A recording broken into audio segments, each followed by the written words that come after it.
Yep. Call me on time shouty. Yep. Just call me on time shouty. Let me move this down. Because I'm always on time. Say it with me, class. I'm always on time. Even when I'm late, they call me on time shouty now. Oh, they don't call me that? Oh, okay. Sometimes shorty. Sometimes shorty. Okay. I'll take sometime shorty. Good morning. Good morning. Greedy cookies. What the hell are you doing up this early, boy? West Side. Listen, I don't need no pop quiz. I went to sleep early. Oh, they don't call me on time shorty. Oh, they call me sometime shorty, but I'm on time with that swagger. I got my swagger from last night. Yes, yes, yeah. I love it when I don't finish all the swagger and I can wake up and finish the swagger. I'm talking about they just start my day off so right. Then I go in there and get me some push-ups, some sit-ups, because I gotta be break a sweat ready. Somebody pinch my girl on the booty, I gotta get beat up. You know, I gotta get beat up and stuff. So I'm designed to get beat up. So I gotta stay fit and hard and to take punches and shit. Just something us men gotta do.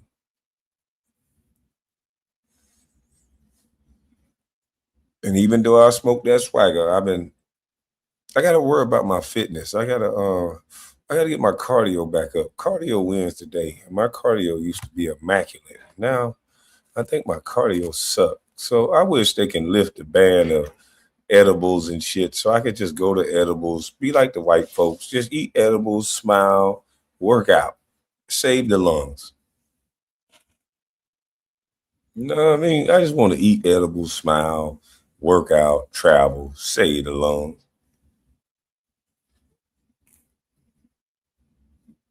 I wake and bake and take my vitamins and sea moss. See, that's what I'm talking about. See, people like that need to just come together with me, especially if you find, we can wake to bake together.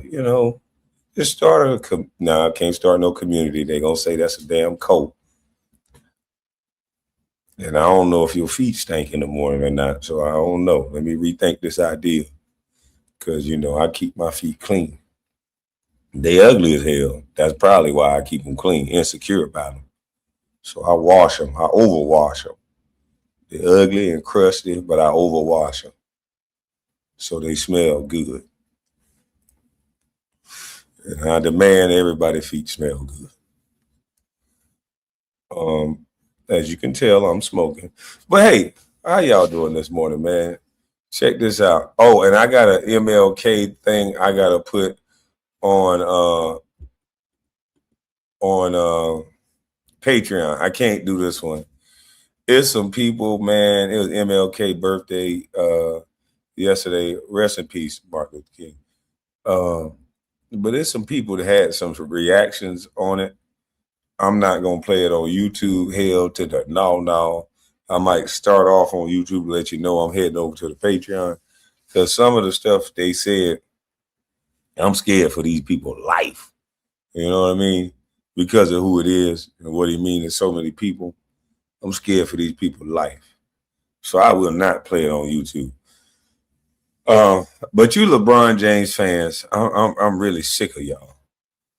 Because I stayed off LeBron. Pause. I didn't speak about LeBron. This whole time they was getting their ass whipped. I didn't say nothing. I stayed out the way. I said, I'm tired of them making me feel like a LeBron James hate channel. So while they going through some things, while they getting monkey stomped by teams under 500, I'm not even going to say nothing. And I said, you know what? But they keep coming at me in the comment section. I know Kwame finna say something. I know that. And then they finally win and they come talking shit to me. So I got something for y'all. See, I told y'all to leave me alone. See, I told y'all to leave me the hell alone, and y'all just won't leave me alone. What's wrong with y'all? So LeBron James must be stopped. Yeah, I said it. LeBron James must be stopped. And here's why. You can't have no goddamn goat, no Billy Goat teaching kids to do this type of shit, man. Watch this, y'all. Look at that shit. Look at what LeBron teaching these damn kids in AAU. The boy gonna have severe back injury for the rest of his life. Look at that. He trying to act like the boy did something to him. He damn near kill himself. I'm raising $16 million for 15-unit development in the Bronx. You want in? If so, how can we talk? $16 million? God damn.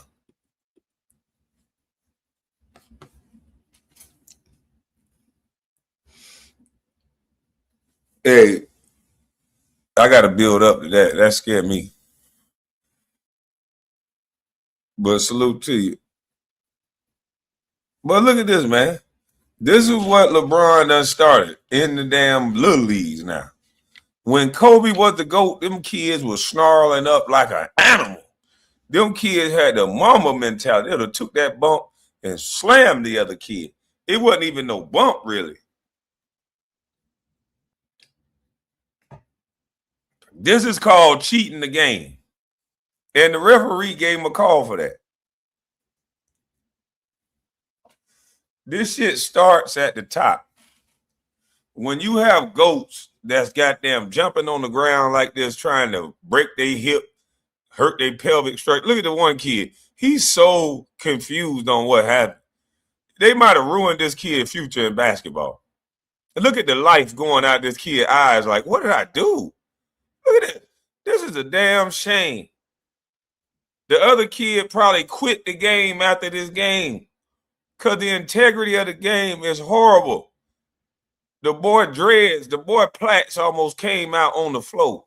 He watching the NBA.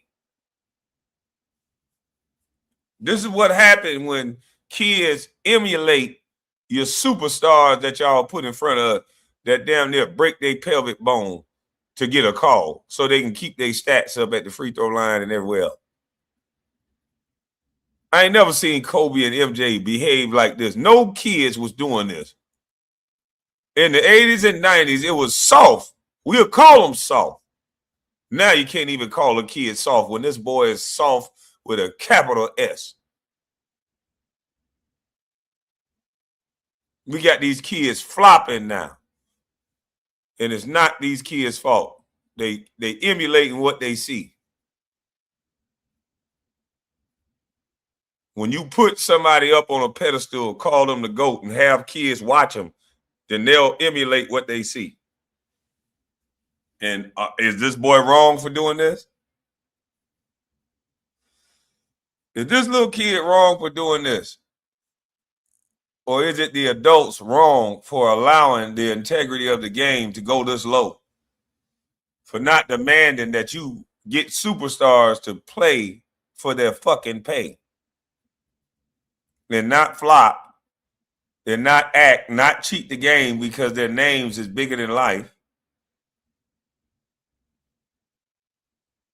And I know some people might say, Kwame, but you're going too hard, Kwame. Shut up. I was chilling. You come fucking with me.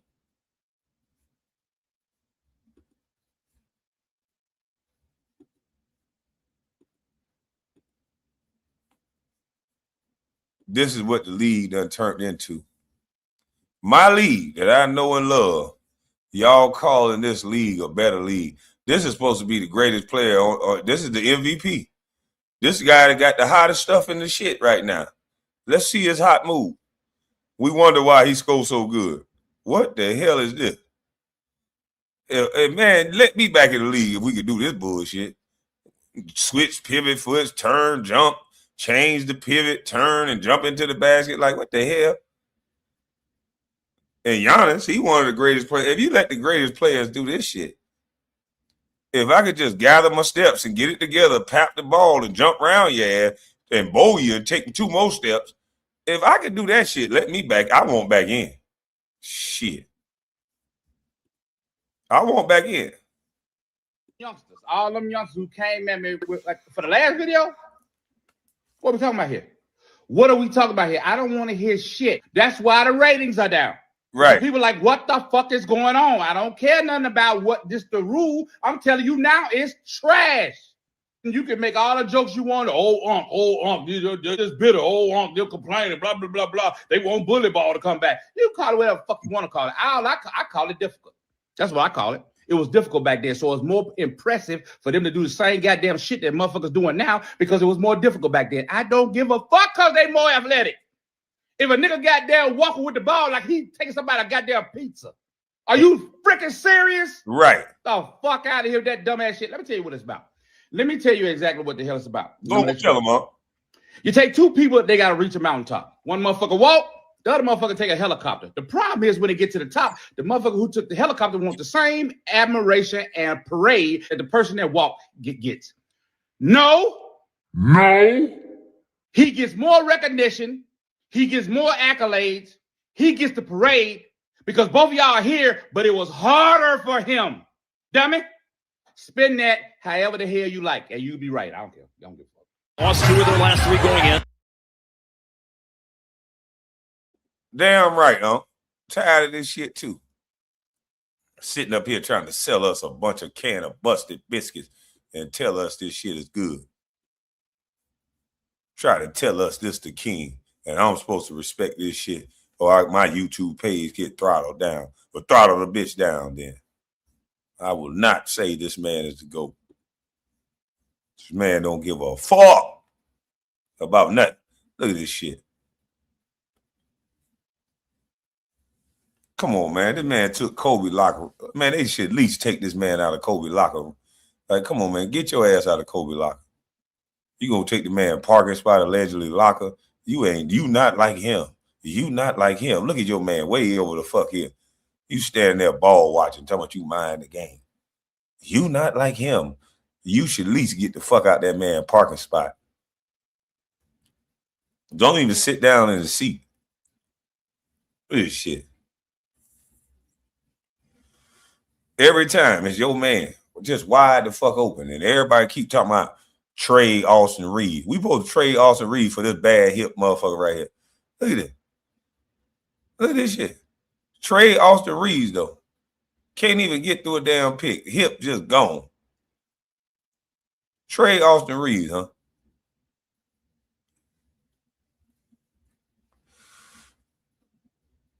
Yeah, they should trade Austin Reed. Another goddamn dump. Trade Austin Reed. Yeah, get on every podcast to make Austin Reed look like the bad guy. I don't give a damn how many players you trade into this team.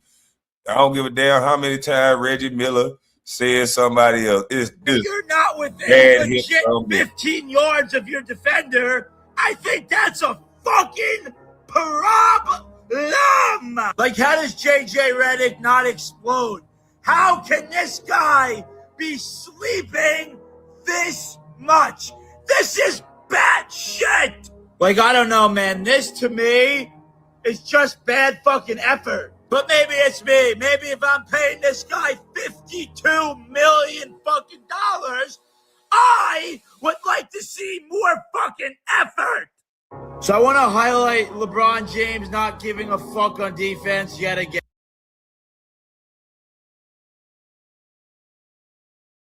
Yeah, this era way better. Man, this era kill the old era. Because they athletic. Man, this style of play and this era would kill the old era. They athletic. They are so athletic, y'all.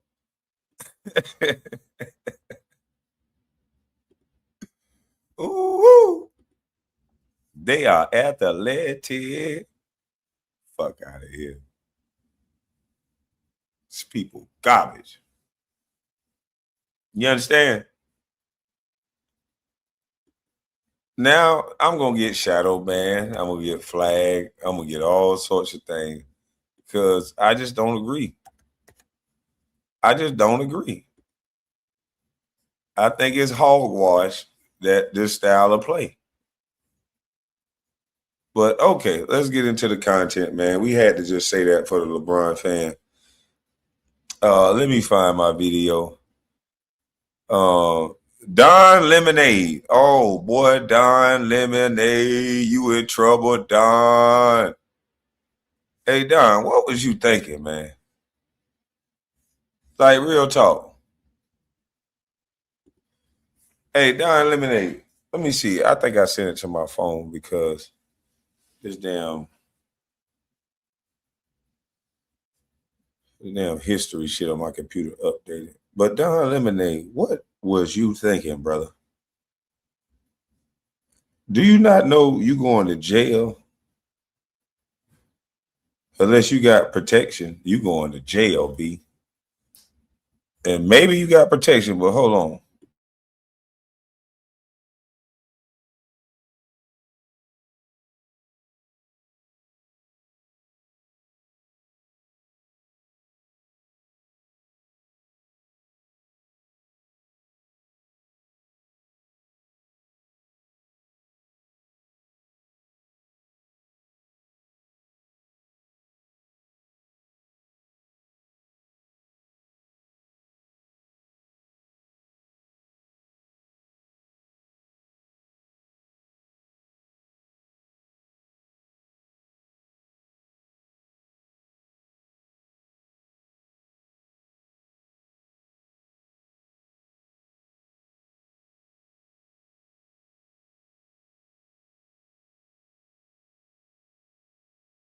All right, let me get it going.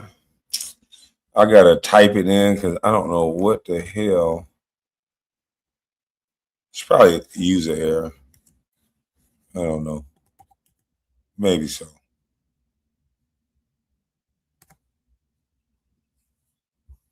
But there it is. Ooh, there.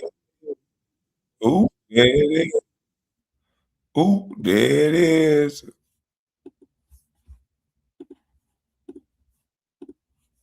He's talking about, come on, bus. Man, you come on with them big ass hats. Yeah, you talk about, motherfucker, I'm slowed down. You know what I mean? I'm hot. I'm slowed down right now. My motor skills are there, but they're really laid back. And don't you blow it for me, okay? With them big ass hats.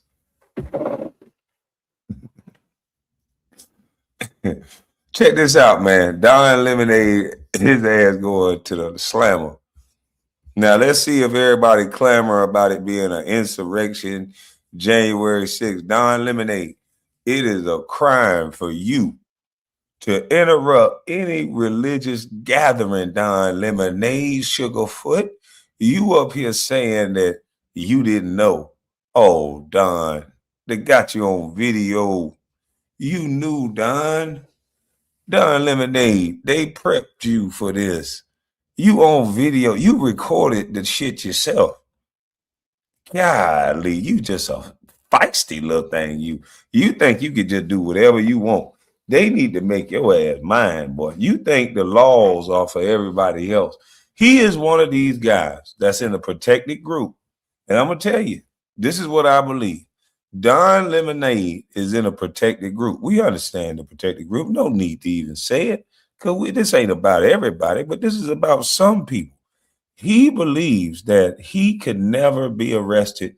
He can never do no wrong because of this protected group. This man constantly lies, breaks the law, and does whatever he wants. There's even a story that this nasty person stuck his hands in somebody's pants at a bar and sniffed it. A real nasty, and this is an alleged story, a real nasty freakazoid that talk about white privilege as a bad thing, but he also shares in a privilege that he knows all too well about, that he's going around with this unchecked behavior. And I'm feeling like it done got out of control. Yeah, you can't have citizens walking around with unchecked behavior. Don Lemonade is a straight up liar. He knew everything that this lady was going to do, and he stayed and was a part of it. You messed up, Don Lemonade, and I hope they bring you to justice. I hope you have another Trump hate story. I hope they make your ass learn that you just can't go around doing whatever you want to do. lying to American citizens saying coming across the border is not a crime. It is a crime in any country to enter their country illegally. Okay? It's not a maybe. It is a 100% fact, Don. You so hateful to the country that made you that you will lie to people. The country that allow you to get up on camera and talk like that, even though you a lying some bitch, they let you talk like that, and you still hate the very country that give you more privilege in your situation than any other country in the world. It's a shame. It's a shame how hateful you are. I would just love for some of you hateful people to just try what you do somewhere else. Go enjoy another country. Do like Roseanne. Just get the hell on. Y'all agitators is messing everything up. Y'all got people riding in the street and shit. We like the streets. We like what's going on right now. Get the hell on. That's just my opinion. Don't get mad at me. Don't get mad at me. That's just my opinion, okay? Because you motherfuckers crazy. Is beyond her capacity. What I will say to her, Clinton Jaws, please like this video. It is the only thing I care about. Donnie Lemon, he's in a little bit of trouble, eh? Criminal code. Everyone who willfully disturbs or interrupts an assemblage of persons met for religious worship is guilty of an offense. Anyone who, at or near a meeting referred to in subsection 2, willfully does anything that disturbs the order of the meeting is guilty. Anything, Don. That means y'all going in there and you on video when the lady tell you her plan. She say, we gonna disrupt. And you said, okay. And you walked your dumb ass in there. If somebody tell me they going to commit a crime, Don, I can't. Ignorance of the law is no excuse, Donnie boy. So you about to go to the slammer. You about to go to the fucking slammer, Don. You on video listening to the lady say, and I don't know who is this lady. She's an attorney, but she didn't study the law. She must be a DEI attorney because this young man is reading the code right now out of the book. The book. You want to hide something from her, put it in a book. Get at me, dog. Oh, but yeah, they say if you want to hide something from a put it in a book. And this white man pulled out a book. Something that scares all sometimes. And he reading the statute, Don Lemon boy. And it says that if you do anything, and it looked like you did something, you went in there asking all kind of questions. That man was up there singing. Before you got there, it was a lot of singing going on, dancing going on. And when you left, it was kids crying and shit. And you was happy. You almost slipped, bust your ass. God was giving you warnings. You almost slipped, fell on your face, trying to chase a kid down that was crying. Like, come on, Don. You knew what you were doing, Don. It's on video. This criminal code is filled with a lot of BS. Just 4 years ago, they removed anal sex. Anal sex was a crime. If you went out and got your brown belt, you could go to prison for it. I'm glad nobody complained about me. But in America, it's different. They mean business, and I love it. Don Lemon goes on TMZ, and I'm going to show it to you. He absolutely melts down. It's priceless. But you guys got to know. He had nothing to do with the planning of this disruption. fake right-wing propaganda news alert from this supposed right-angle news network, supposed network, that I led a protest into a church this morning in Minneapolis. That is complete BS. First of all, I had no idea who the organization was until I arrived this morning. He had no idea. Oh, really, Donnie boy? You had no idea who they was, even though you filmed who they was before they did what they did. Oh, man, that felt like a rap song. Hey, Donnie boy, do you not realize you filmed the lady talk about who she was and what she was there to do? and what organization she was a part. Like, you knew her whole rundown, Donnie Lemon boy. Like, what's wrong with you? You are an agitator that think you are above the law. Boy, Trump gonna get on you. What I would say Trump gonna get on your ass, but you probably a smile. Trump gonna holler at you. Pam Bondi gonna see about you. You ain't gonna be happy when Pam. You think it's gonna be Trump that's gonna get on you, but it's gonna be Pam Bondi. Who the organization was. I had no affiliation to that organization. I didn't even know they were going to this church until we followed them there. We were there chronicling protests. Once the protest started in the church, we did an act of journalism, which was report on it and talk to the people who were involved, which included the pastor, members of the church, and members of the organization. There you go. So why don't you talk to the actual person who is in charge of the organization and whose idea it was to have the protest at the church before you start blaming me for stuff for which you have no idea. Don't blame him, guys. Blame her. Oh, man. Talk about calling her out. Thank you guys for allowing me to be here. Okay, thank you guys. Okay. How are you? Good. To see you. We're on. We're not saying what it is, what's going on, but thank you. Tell us why you're doing this. So this is Nakima Levy Armstrong. She's on the show on Friday. Armstrong, civil rights attorney, longtime actor. Hey, Don, you knew her name before she even said her name. Watch this, Don. That's you. We're on. We're not saying what it is, what's going on, but thank you. Tell us why you're doing this. So this is Nakima. This is Akima. You even knew her job. Watch this, Don. What it is, what's going on, but thank you. Tell us why you're doing this. So this is Nakima Levy Armstrong. She's on the show on Friday. Armstrong. Kima Levy Armstrong. She's on the show.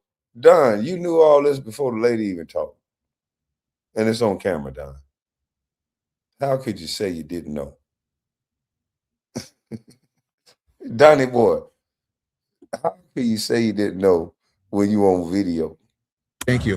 Tell us why you're doing this. So this is Nakima Levy Armstrong. She's on the show on Friday. Armstrong, civil rights attorney, longtime actor. She was on the show, but he has no idea who's part of the organization. This is Operation Pull Up, more of a clandestine operation. We show up somewhere that is a key location.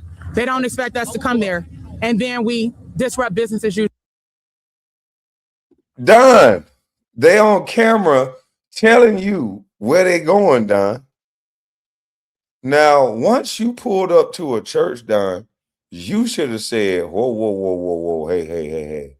I'm not, now that I see this as a church, we can't go up in there and disrupt business as usual, because that's a crime.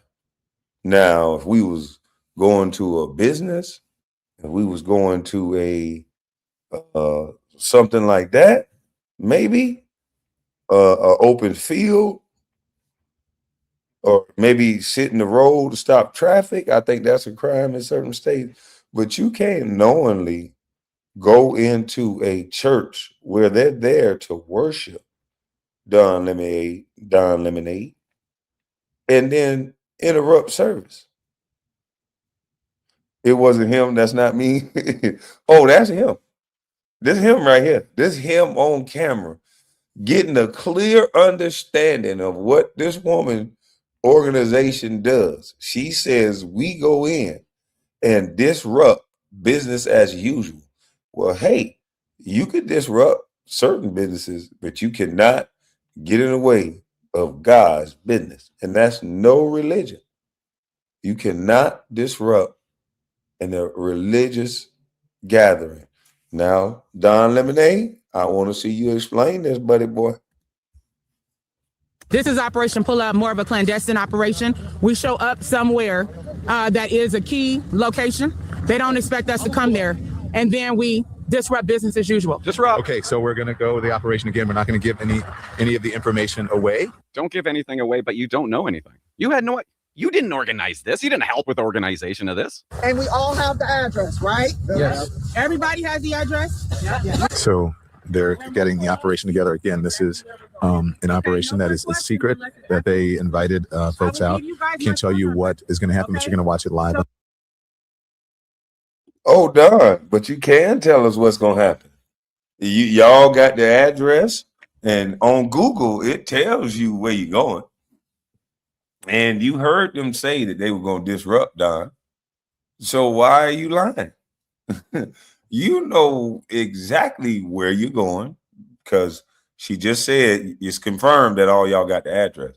Then not only do you know where you're going, you know what you're going to do, because she already said we here to disrupt. We here to disrupt like a mother trucker. Disrupt business as usual. So Don, you, your producer, all of y'all grown adults, once she gave you the address to a church, why didn't none of y'all say, hey, you know, we can't do this. We can't be a part of this. You know, we can't tell you guys what to do, but because this is against the law, we're not going to be a part of this one. We're going to sit this one out. And if y'all don't get arrested, we'll interview y'all on what y'all did here, what you think you accomplished. But we going to be across the street. You know what I'm saying, Don Lemonade? But that ain't what you did. Hold here on the Don Lemon Show. That is what I could say. I turned our camera off of them because they're getting some critical information here. Critical. But there we go. Everybody's ready to go. So they go to the church and they have a hootenanny because they think there's some kind of evil pastor there. But there is no evil pastor there.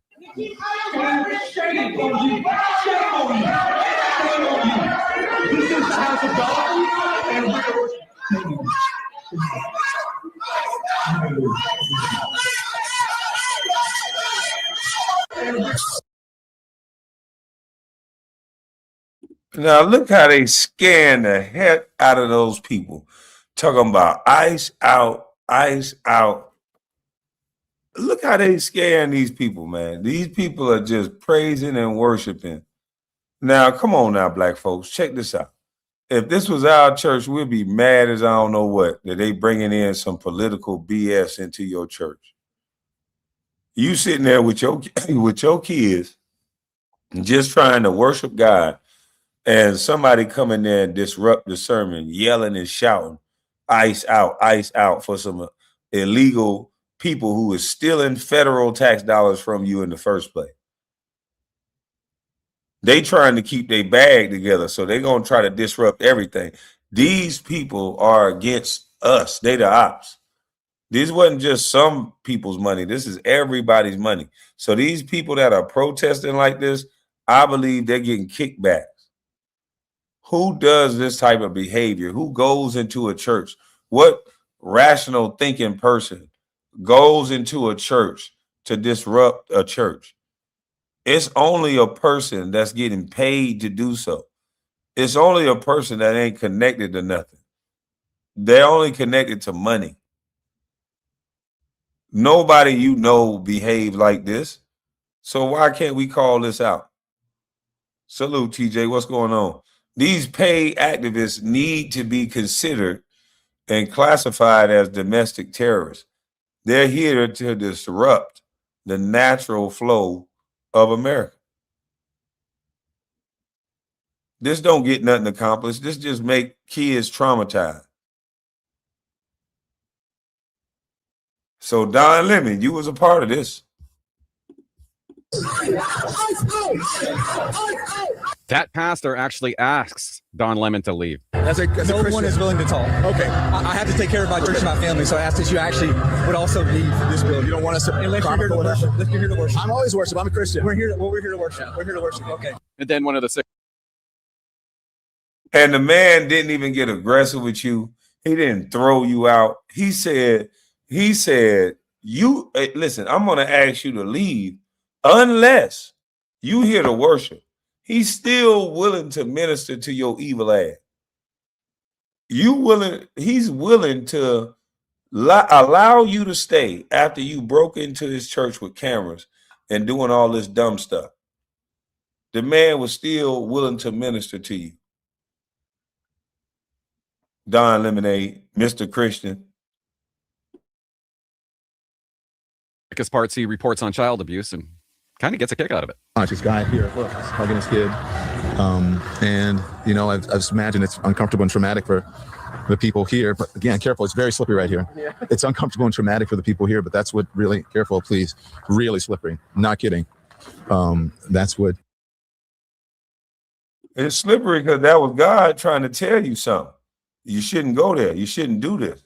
This is the house of the Lord. He was trying to tell you, finna bump your head, boy. protesting is about. That's what it's about, guys. Child abuse. Unbelievable.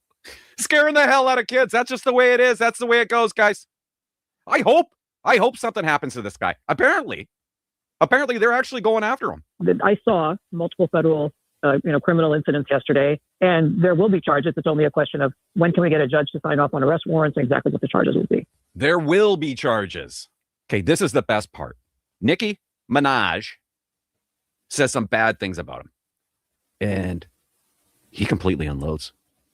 And I loved it. TMZ. Remember ivermectin and Joe Rogan calling out the establishment a few years back? And then, bam, millions of people that have never heard of the drug got curious. What if I told you 80% of the world's ivermectin supply comes from Asia, but not at the wellness company? Introducing American-made ivermectin. Safe, trusted, tested, and produced locally in Florida. Ivermectin has been prescribed globally for more than 30 years and even earned the Nobel Prize in medicine after 6, even cancer. Most pharmacies, kilogram dose for just $3.50. Support American medicine at TWC only.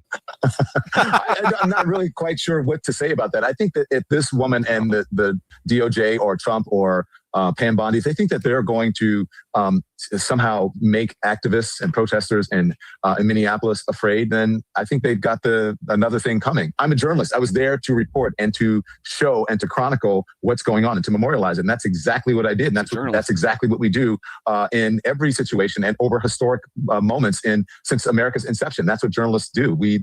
It's the First Amendment. He's a guy trying to get content. That's who he is. He's not a journalist. Well, it sounds like, Don, they are tying you to saying that you weren't just a journalist. It almost sounds like they're accusing you, or they think that you might have been involved in the planning of this, that you were somehow part of. I didn't even know the organizer. I didn't see that at all. She was on my show. But that sounds what I didn't know the road that they're going down. I think it sounds like what they would like people to think. I have no planning. I did no planning. There's no evidence of any planning. Again, I was there covering, not again because I didn't tell you this, but I was there covering the protesters. I flew into Minneapolis that morning. You walk in there. They were holding an event, and you walk in there with your video camera. It's disruption. I read it to you. I had no idea the planning. I didn't even know where we were going. Not that that even matters. Again, I'm a journalist. That's what I was doing. I talked to the people at the church. I talked to the pastor. I talked to the congregants. I talked to the protesters. And that's it. And then I left. And when I left, there were police officers outside. And if they thought there was any, civil disobedience that had gone out of control, I think they would have come in and started, trying to remove people or ask them to leave or arresting people. Minneapolis? None of that happened. It was very peaceful. There was, nobody was physically threatened. And, once the disturbance was created. Can we just, guys? Can we? Nobody was physically threatened. And, once the disturbance was created. Hold on, y'all. Let me cover up TMZ shit. I got to cover up the TMZ portion. The disturbance was created, but I didn't have anything to do with it. Love it. Then I looked at it as an opportunity to do news, to report on it. And what if I hadn't been there chronicling it? Nobody would have known about it. But also, I wasn't the only journalist there, so I'm not quite sure how I became the face in the headline. Don, bring on Nicki. That's the big picture.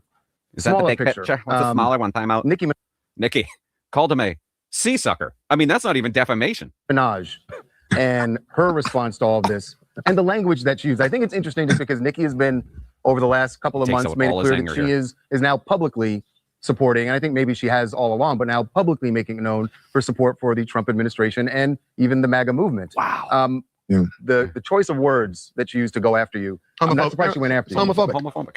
Yeah. I don't think you have to black it out. You should show it to people. She called me Don, sea sucker lemon is disgusting. Look, this is what I'll say to Nicki Minaj. I normally don't respond to things like this, but F it. I'm going to do it this time. I think Nicki Minaj has made it very clear how she feels about African Americans in this country, or I don't think she's one of them, obviously. And she should, under Trump's rules, she should be deported because I don't think reportedly that she is a legal citizen here. She is undocumented. And so she has shown her disdain for African Americans. So why are you supporting her? Why are you buying her records? She's also supporting, I have lots of gay friends who love Nicki Minaj. Why are you supporting this homophobic, bigoted, ignorant woman? You should not be supporting her. Nicki Minaj, this is clearly out of her depth. She doesn't understand politics. She doesn't understand journalism. You don't either. And I'm not surprised that she is weighing in on something that is beyond her capacity. What I will say to her is, because she put a doll, I think she put the Chucky doll in there. A better symbol that should have been represented in that picture is a pick-me doll, because Nicki Minaj is a pick-me. She will do anything that is expedient for her politically. And again, she's ignorant.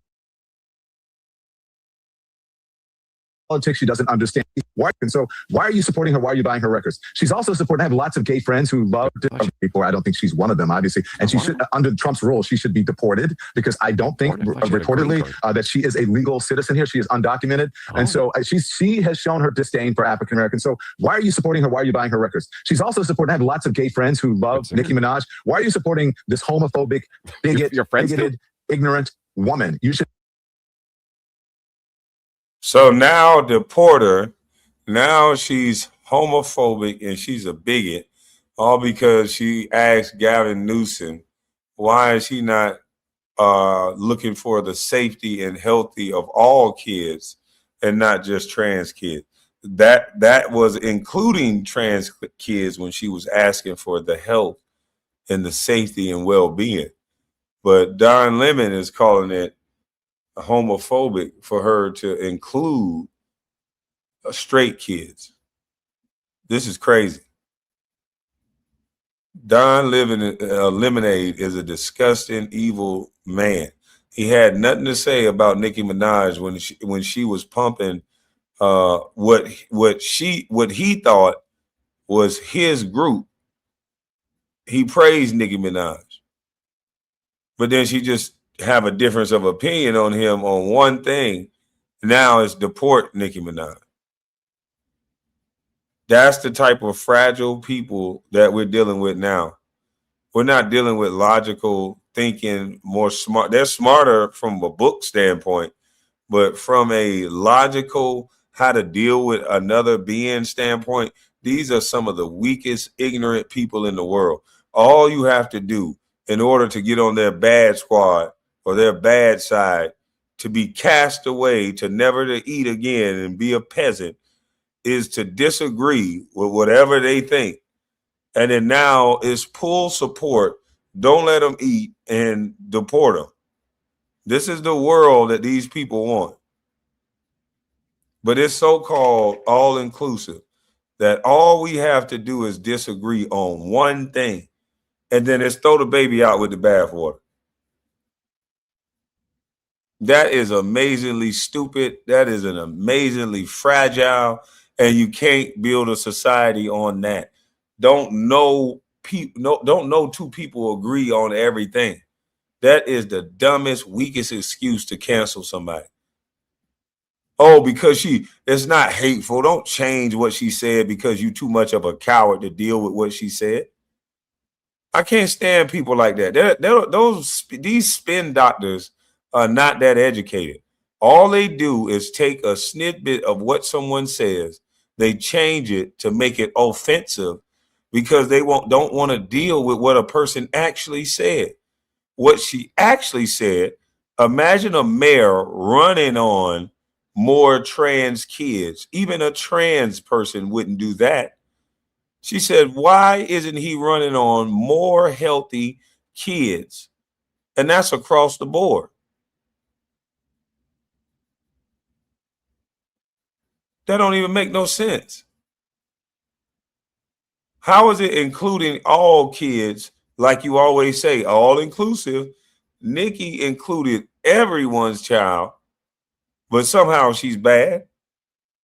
You guys only want to include more trans kids, but Nicki's the bad person. We can't even have a dialogue around what she said. Like, why wouldn't he be running on like more healthy kids? Like we have an obesity problem in the United States amongst our children. They're not as athletic. They don't run outside as much. So why are we not dealing with that from a whole instead of just trying to uplift a group? I told y'all these groups are destroying us because what they do is they pump up the group during these political campaigns.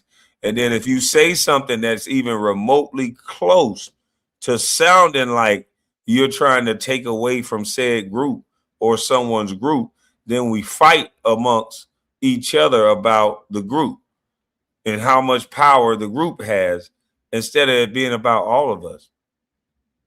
I thought it was we the people, and now it's we the people over here. It's we the trans, it's we the blacks, it's we the whites, it's we the liberals, it's we the rednecks. It's we the real ones. It's split up. We gonna be goddamn at war soon.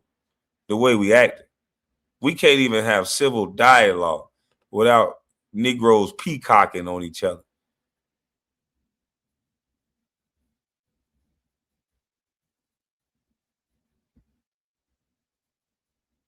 Yeah, it's we the group. Remember, I said it. I said this 4 years ago. These groups are destroying us. These groups are destroying us. Because if you're in one of these groups, if you feel like somebody trying to go against your group, and it don't take much for you to lose your common sense and start thinking with a group nature. It don't take much. Oh, they trying to diss us? Oh, fuck that shit. Let's ride, dog. We've been doing this since little kids. They've been grouping us up. But you can't put your group above what's right. And that's what's going on now. We got even with the blacks, even with us blacks. Most educated, well-off black people only want 10%. So you can't even get all blacks to goddamn get together. The bourgeoisie, Dr. Boyce Watkins will tell you straight to your face. The 10%. They tell you they think they're better than you. They have conversations like they better than you. They talk down and at you like they better than you. But they damn sure don't mind selling you something to get your money.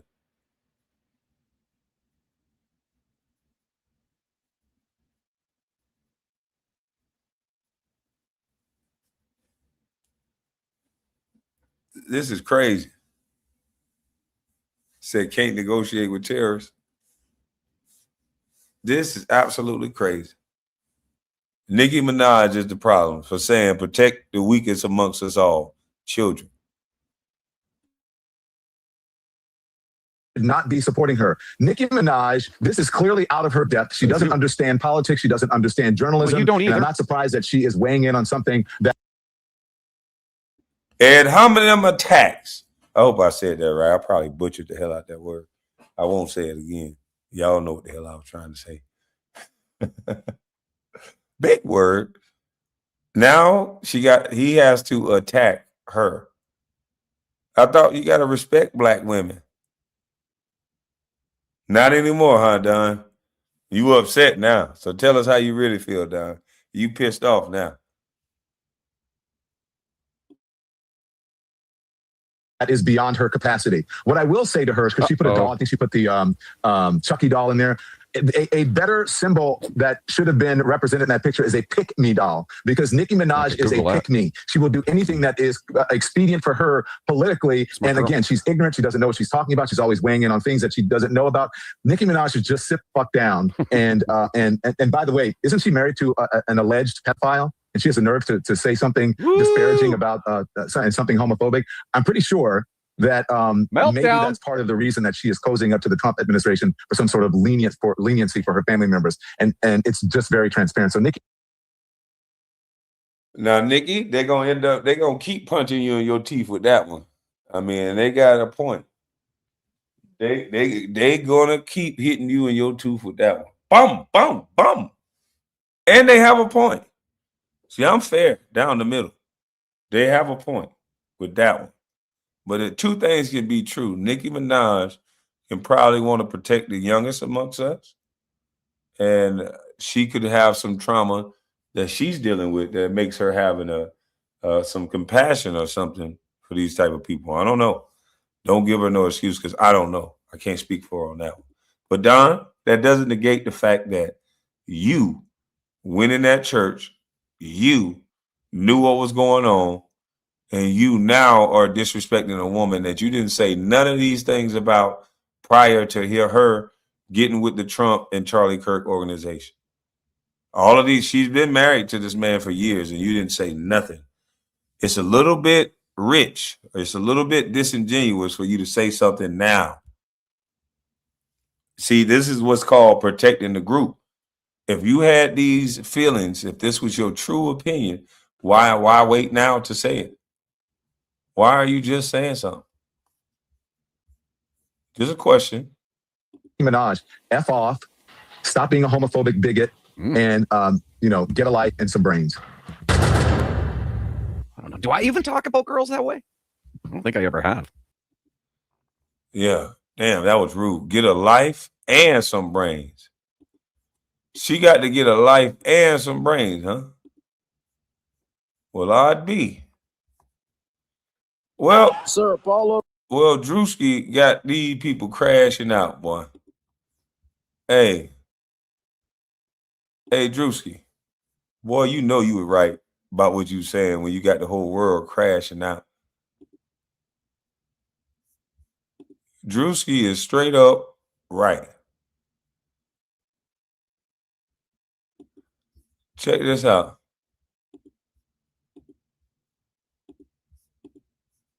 I don't even know really what happened. I don't remember being that big. I was big, but I don't remember being that big. But so somebody's obsessed with what somebody made that wasn't even directly pointed at me. The best thing you could have done was not say anything. Everyone saw the church parody by Drewski, and people, when they saw the church parody, in their mind, they naturally went to certain preachers or certain things that preachers have done. There are a lot of preachers who have done a lot of those things, but let's just be honest. Let's be clear. Come on, let's tell the truth. Shame the devil. When you think of a pastor, a preacher out there who does these different shenanigans that we see, whose name comes to the forefront? Exactly. Mike Todd. I don't know what happened, but I got in the gym by myself, and it was in the dark when nobody could see. The whole time while he's cutting me, he got the brother.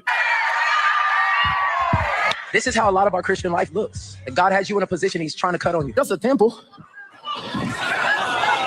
Syrup all over the communion. Don't care so much. Over the Bible, too. So Mike Todd decided that he wanted to kind of give a response because apparently it didn't sit well with him to know that people would associate this parody, this skit, this mocking of these foolish pastors with him. And so he wants to kind of distance himself as well as defend himself. If you want to go forward, you cannot avoid, number 2, distraction. Now, in his sermon, he's talking about distractions, how people are being distracted from what they're supposed to do.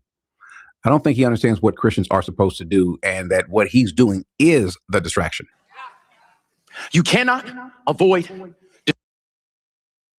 Yeah, he trying to distract people, give them a good feeling, look like the world, so y'all could say he down and he cool, and you just give your money. And when these pastors look this worldly, and I've been going to church the past couple Sundays, I missed last Sunday, and the pastor that's talking in this church said that the job of the church in the ministry is to create more disciples. And these dudes, they just trying to create more wealth.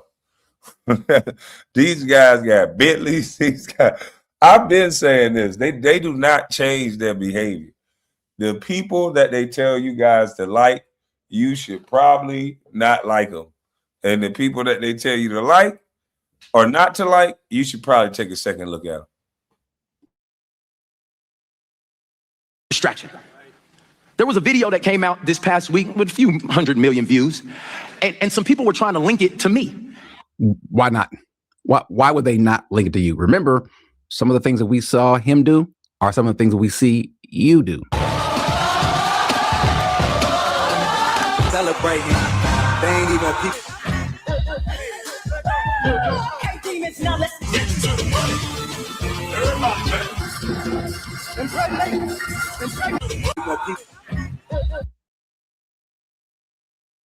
Y'all see what's going on in the church? This look like a Usher concert.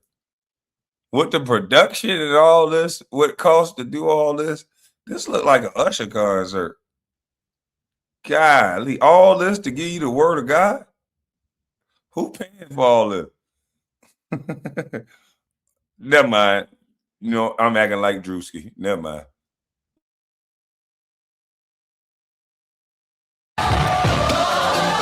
Celebrating. They ain't even people.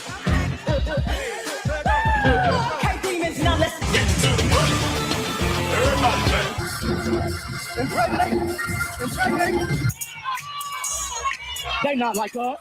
They not like us. Somebody in the congregation asked why. They not like us. That's the problem, Pastor. You just like them. That is the problem, Pastor. Look at Pastor acting just like a rapper. They not like us. I understand. Somewhat being a Christian is boring. It's service.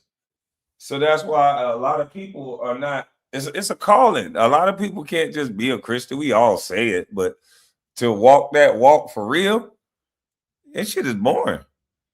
It make you look like a wimp. Somebody can talk to you a certain way, and then but you're not supposed to talk to them a certain way. You're supposed to turn the other cheek. But guess what though? You having those type of behaviors, you don't invite a lot of things into your life. See, I ain't gonna turn the other goddamn cheek, but see, it could be blowback for that. You never know. I don't know. But it can be blowback for you turning the other cheek. Motherfucker look at you as a lick and just keep coming back. But I know one thing, the behaviors of a Christian man is not supposed to mirror that of a rapper. I'm sorry. And when you start blending the two and they start looking of the world like that, their behaviors are very similar to people of the world, then you can't have God when you look and act so much like the world. Everybody know that shit. And that's one of the struggles of being a Christian. Can you live up to this lifestyle? That's why I'm like, I can't be no pastor. I can't. Because you're going to still be tempted by the same sins that you have in your life. And then now you have to be perfect around people that are looking for you to help them get to a higher power, a higher understanding. So your behavior got to be different. You can't be trying to look like the world. You can't be saying I'm a match energy, because you're dumbing yourself down to the world. They not like us. They not like us. Somebody in the congregation asked why I'm wearing Christian Dior and Christian Louboutins. Because I'm a Christian and I walk in the blood of Jesus. I'm actually going to build my stamina. I'm actually going to do something. Raising funds for a project in Zimbabwe. Yes, we are trying to get our congregation over in Africa. Amen. We wanted to raise $4 million for that. Make dollars and cents. The body of Christ. More money, say more purpose. Say what you mean. More money. I said to Kenya, help me. I said to Kenya, help me. So neither be it here nor there. Let's listen to what he has to say.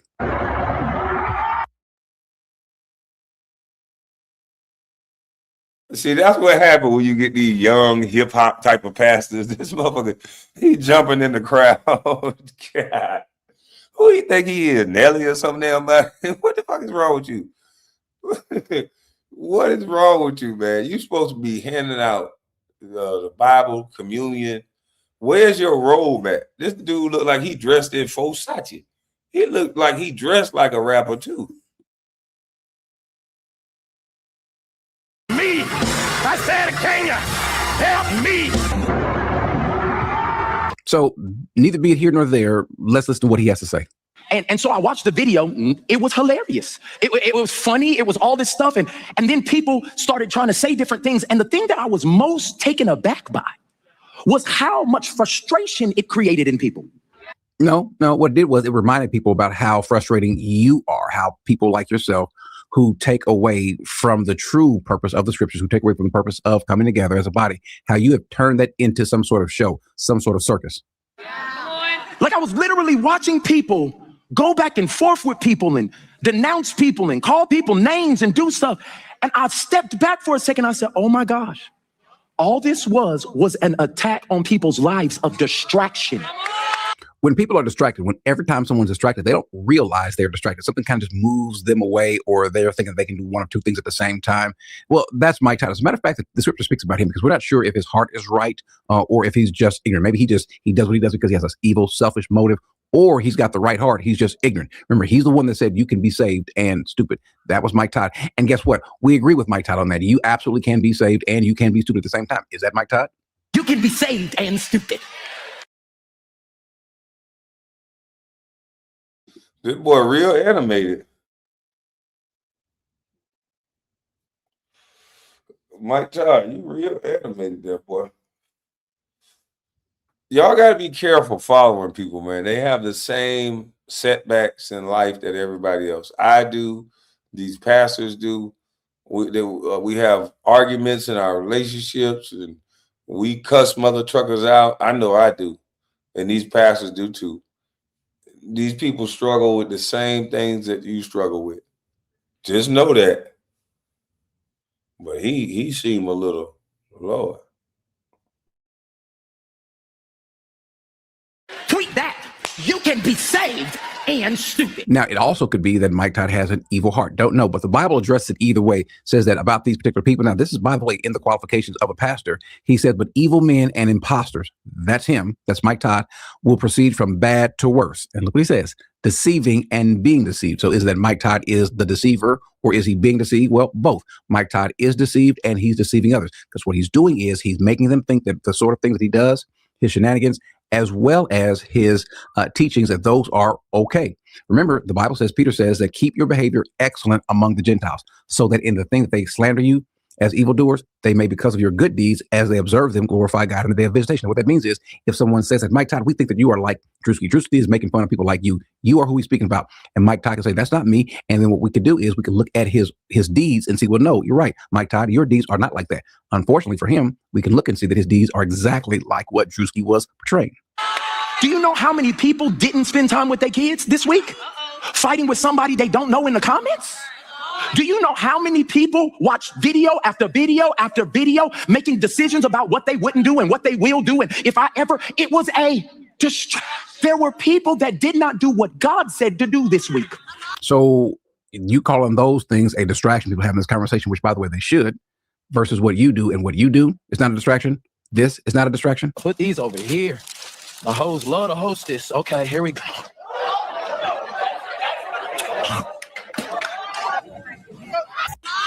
Because they needed to be in the know of what was happening in culture. And you thought it was some attack on the church. No, it was attack on your focus. No, it was an attack on people like you. That's why you're bothered by it, because you, sir, tend to bring the world in, and you want to be like the world. And so people can lose focus because they want to be like you, which is like the world. Do not love the world, nor the things of the world. If anyone loves the world, then the love of the Father is not in him. That's you, Mike Todd. You are as worldly as they come, and you want to bring in elements of the world into us. How you feeling, Pastor Mike? I don't even know really what happened, because I've been off of social media. I had a few people tell me what was going on. I was like, that's crazy. I don't even got a Rolls Royce. What? I didn't know. Like people ate. Now, maybe you don't have a Rolls Royce, but you do have a nice car, and you do show off your clothes, and so maybe that's what it is. Pictures and doing stuff. I said, I don't remember being that big. I was. So let's pause for a second. Kind of look alike, Mike Todd. You look alike. The outfit that Drewski has on the left, you're not the same color, but the same idea as we see here. Is it just me? Are my eyes? I've got bad eyes. I understand. I wear glasses, but boy, he's so vain. All he worry about his side. I'm not that fat. What me? Never mind. Shut up, boy. Shut up. Yeah, you don't think that you are inspiring him? I think so. I was big, but I don't remember being that big. But you know what I'm saying? Like, that was kind of the vibe. But the reason I couldn't get distracted is because I'm building something.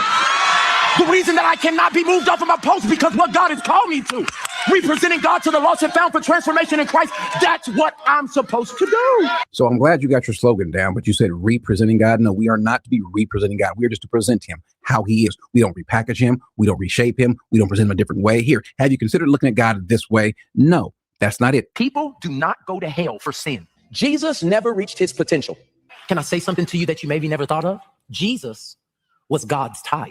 Therein lies the problem. You, sir, are one, obviously not qualified because you can't teach. You even said you don't realize the. Can I say something to you? People do not. We don't present him a different way. Here, have you considered looking at God this way? No, that's not it. People do not go to hell for sin. Jesus never reached his potential.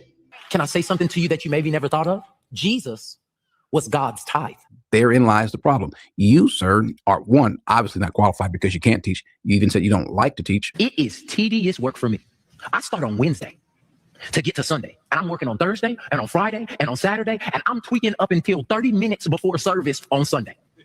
Every week. I need to get to the deep things of the word, and I need to go deeper. I'm glad that you said that, because today the word comes from a well-known author.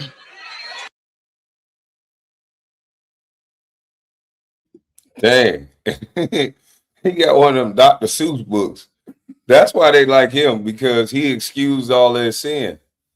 When a pastor will excuse sin and make you feel comfortable to come to church, they love you.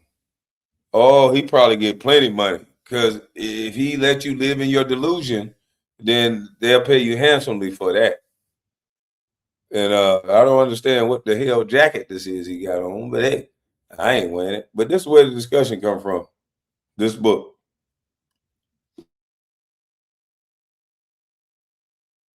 Dr. Seuss. But maybe if you took more of a hard stance and became committed to learning the scriptures, you wouldn't have to go out and do the different things that you do. Remember, you said that how we act is our fruit. I agree with you on this. How you act is your fruit. Not how you pray, not how you believe, not how you worship. How you act is your fruit.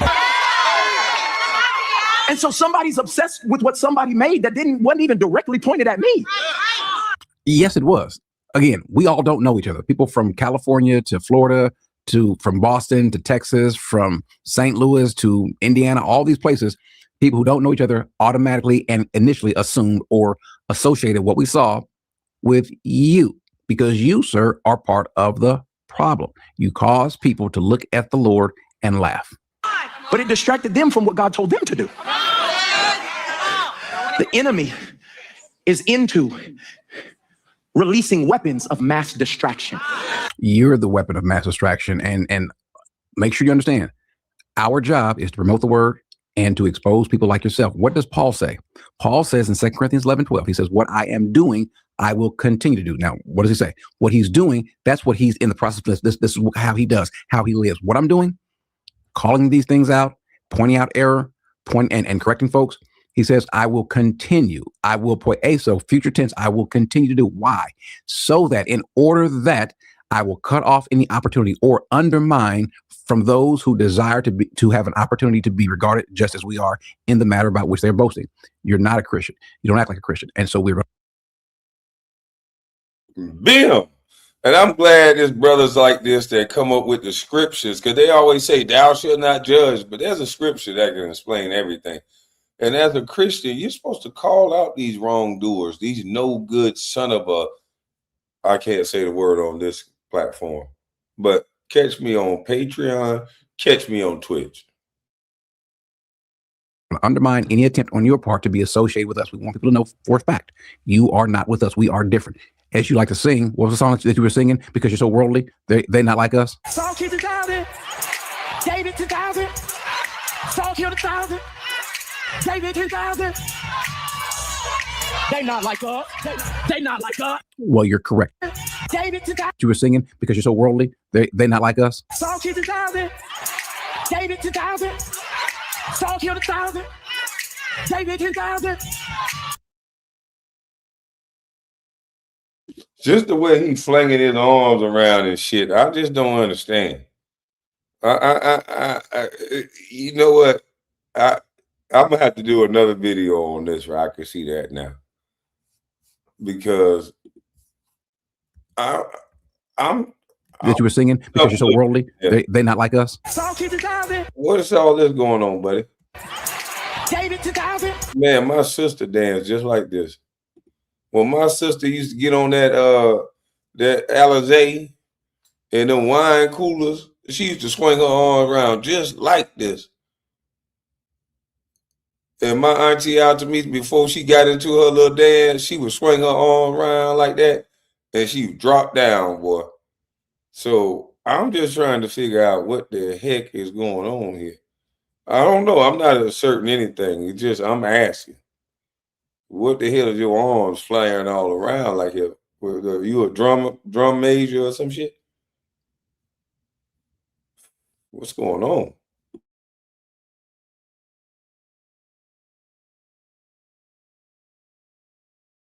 Because you're so worldly, they're not like us. Saul killed 1,000, David 2,000, Saul killed 1,000, David 2,000. They not like us. They not like us. Well, you're correct. We are not like you. We're not part of the same team. Mass distraction. And the thing you cannot avoid if you're on this Christian journey is distraction. They're coming. She might be walking in stilettos, pumps, in the club. Some of y'all ain't been saved long. Yeah, you haven't been saved long. How do you know the song? Because you are worldly. Again, you are worldly. And the Bible says, do not be conformed to this world, but be transformed. Since your name is transformation, be transformed by the renewing of your mind. That's not you. That's not your church. And shame on the people who. Damn, man, I appreciate brothers that got scriptures to back up everything they said. Man, thank you, brother. Let's rewind that again. Hey, Todd, Mike Todd, you listen to this. You fine? Worldly. And the Bible says, do not be conformed to this world, but be transformed. Since your name is transformation, be transformed by the renewing of your mind. That's not you. That's not your church. And shame on the people who don't know enough to not follow you. Church is diverse. Your distraction may be in a football uniform. Oh, I like it. Come on, let's see what else happens. Go. Yeah. Let me get out the way. Your distraction may be a child that God gave you, that you put too much of your focus on instead of healing what God has called you. Let me get out the way. I like it. Come on, let's see what else happens. Go. In a football uniform. Oh, I like it. Come on, let's see what else happens.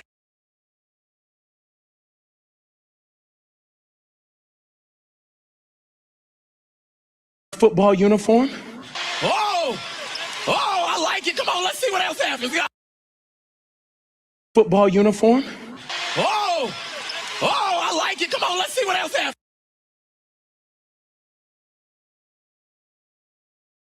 What the hell is going on, man? Is he at the game or is the game being played on his stage? What the hell? And do he got his hand on his hip? He said, whoa, let's see what else happens. He got his hand on his hip. This is a married man. Ma'am, the way your husband's standing, I think he got something to tell you. I have never stood like that as a man, ma'am. I've never said, whoa. Let's see what else happens. Let's slow this down. And I'm not saying anything, ma'am. I just think if the Pooh guy is trying to holler, you might want to holler back. Oh, I like it. Come on, let's see what else happens. Go. Whoa, ma'am. He went from hands up to hands on the back of his hip. No, we supposed to get corrected by doing this as a little bit better. Oh, I like it. Come on, let's see what else happens. Go. Oh, I like it. Come on, let's see what else happens. Let's see what else happens. I don't know. Maybe his hand slipped. I don't know. Thou shalt not judge. I don't know. Go. Yeah. Let me get out the way. Your distraction may be a child that God gave you, that you put too much of your focus on instead of healing what God has called you, because they don't actually become what you say, they become who you are. Okay, now I'll just leave there. There could be a benefit to what he's saying. One, he's the wrong person to say it. But two, more importantly, again, you are the distraction, the way you do things, the way you go about, how you twist and mangle doctrine. You, sir, are the problem. And so when you come up to try to make it seem like what you're doing is good and godly, me and others should always be ready to say, no, you were wrong every time you do so. If you want to go to your corner and preach and folks want to follow you, that's on them. But it's our job to warn people. And so when you come out of your corner, out of your hole, out of your worldly hole, and you want to get people to accept that what you do is okay, and we know it's not, then every time all of us should stand up and say, no, you are not part of this group. You're not us. And we are going to undermine every attempt for you to equate worldliness, your sinfulness, your bad doctrine, your heresy. When you try to equate that with us, no, because you got your audience. Your audience are those that follow after you, who believe, who think that what you do is okay. But again, even the worldly people like the Drewskis can see, yeah, that's wrong. And I agree. Even worldly people can see you ain't shite. Yeah, we can see you ain't shite. You want to be just like us, just like us. Yeah, ain't nothing Christian about you. You want to be just like us. Yeah, you want to have a bunch of babies. You want to just be in the world, don't you? That's wrong. Now, we going to go on a different.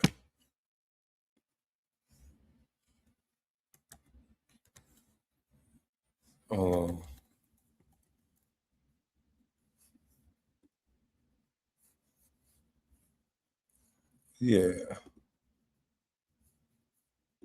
Got it right here. Live. Nope, video. So why did my page scratch up like that? Yeah.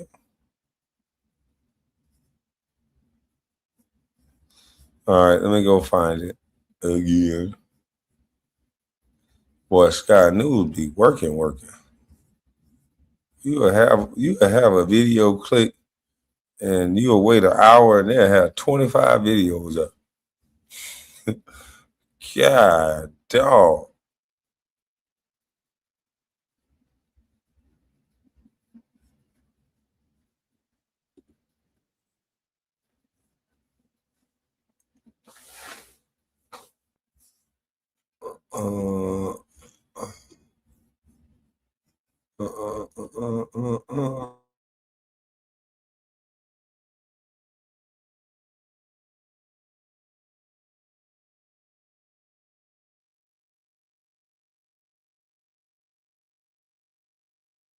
Y'all know I like to watch news from all around to see how other people interview, say different things, how they go about it. So we got Sky News up in this thing. Entitlement. I think people who are, in religious groups like that, it's not the type of Christianity that I practice, but I think that they're entitled, and that entitlement comes from a supremacy, a white supremacy. And they think that this country was built for them, that it is a Christian country, when actually we left England because we wanted religious freedom. It's religious freedom, but only if you're a Christian and only if you're a white male, pretty much.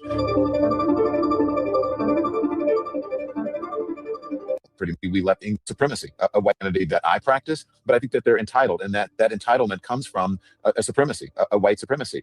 And they. But didn't he say he was a Christian though? Look at the way this Christian is talking. He said he was a Christian, but listen to what he's saying.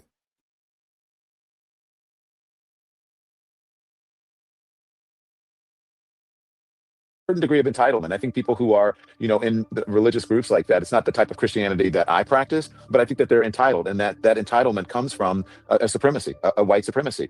And they think that this country was built for them, that it is a Christian country, when actually we left England because we wanted religious freedom. It's religious freedom, but only if you're a Christian and only if you're a white male, pretty much. You got all this thoughts around white supremacy, but you couldn't help but to be conquered by a white man. You would think that the way this dude talks, so conscious about blacks and this and this and that, you think he'd have a dude from Nigeria. You think one of them dudes that fake beat up Jesse Smollett was his boyfriend. But no, his partner is the same evil white man that he speak about.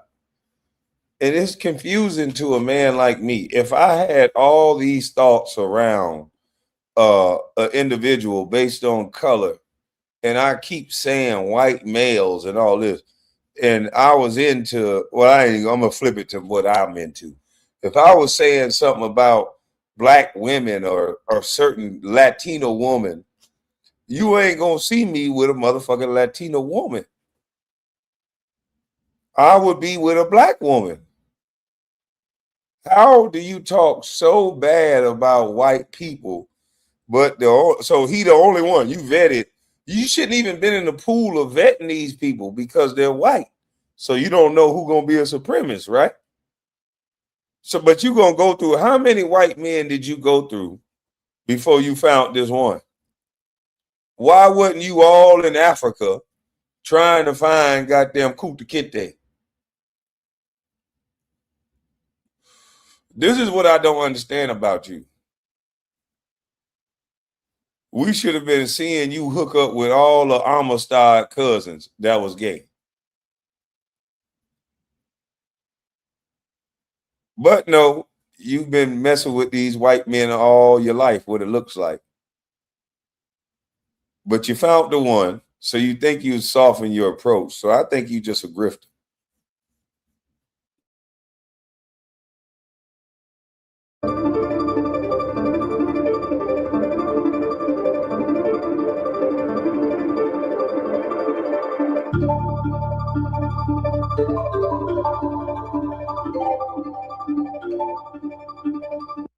True.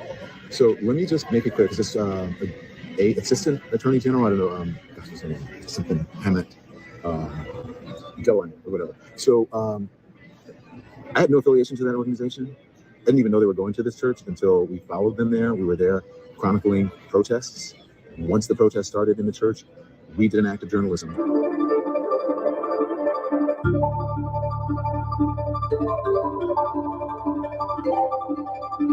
I'm speaking to an organization there that's gearing up to for resistance and protest. I've been pleasantly surprised to see the community coming together. Diverse community. If you see this, when we first pulled up, we're like, wait a minute, which operation are we at? And as it turns out, because we're like, well, this is kind of MAGA coded, right? So the American flag or whatever, but these are resistance protesters. They're planning an operation that we're going to follow them on. I can't tell you exactly what they're doing, but it's called Operation Pull Up.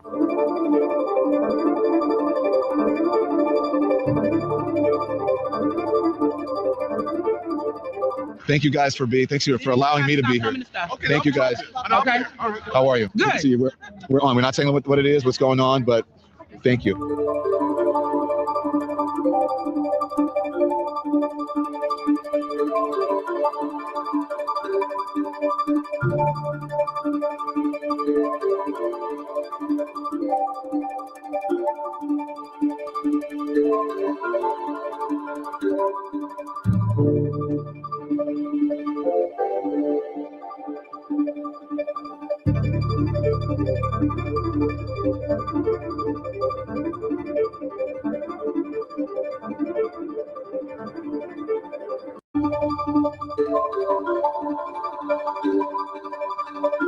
Insurrection protesters stormed a city's church service after claiming one of the pastors there is an ICE agent.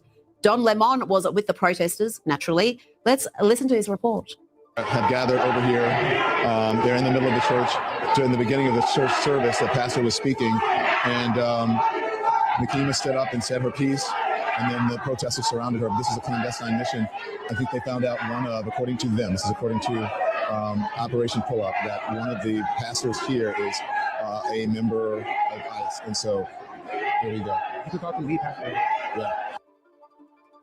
Joining me now is president of the Center of the American Experiment and writer for the popular Powerline blog, John Hinderaker. John, we're now storming a church service, frightening parishioners, surrounding the pastor. What in God's name is happening in your state? Rita, what is going on in Minnesota is an insurrection, a rebellion against federal authority. We haven't seen anything like it in the United States since 1861, when the Confederate States seceded. This insurrection is being incited by Tim Walz, the governor of Minnesota, and Jacob Frey, the mayor of Minneapolis. And it has now spiraled out of control, in part because local police are being held back and are not maintaining order. Invading a church on a Sunday morning, it's an absolute outrage. These so-called protesters are, at a minimum, trespassing. And if they each spent a week in the county jail, these disruptions would stop immediately. But that isn't happening. And the protests keep getting more and more disruptive. The Democrats are at war against the Trump administration. And that's the basic reality.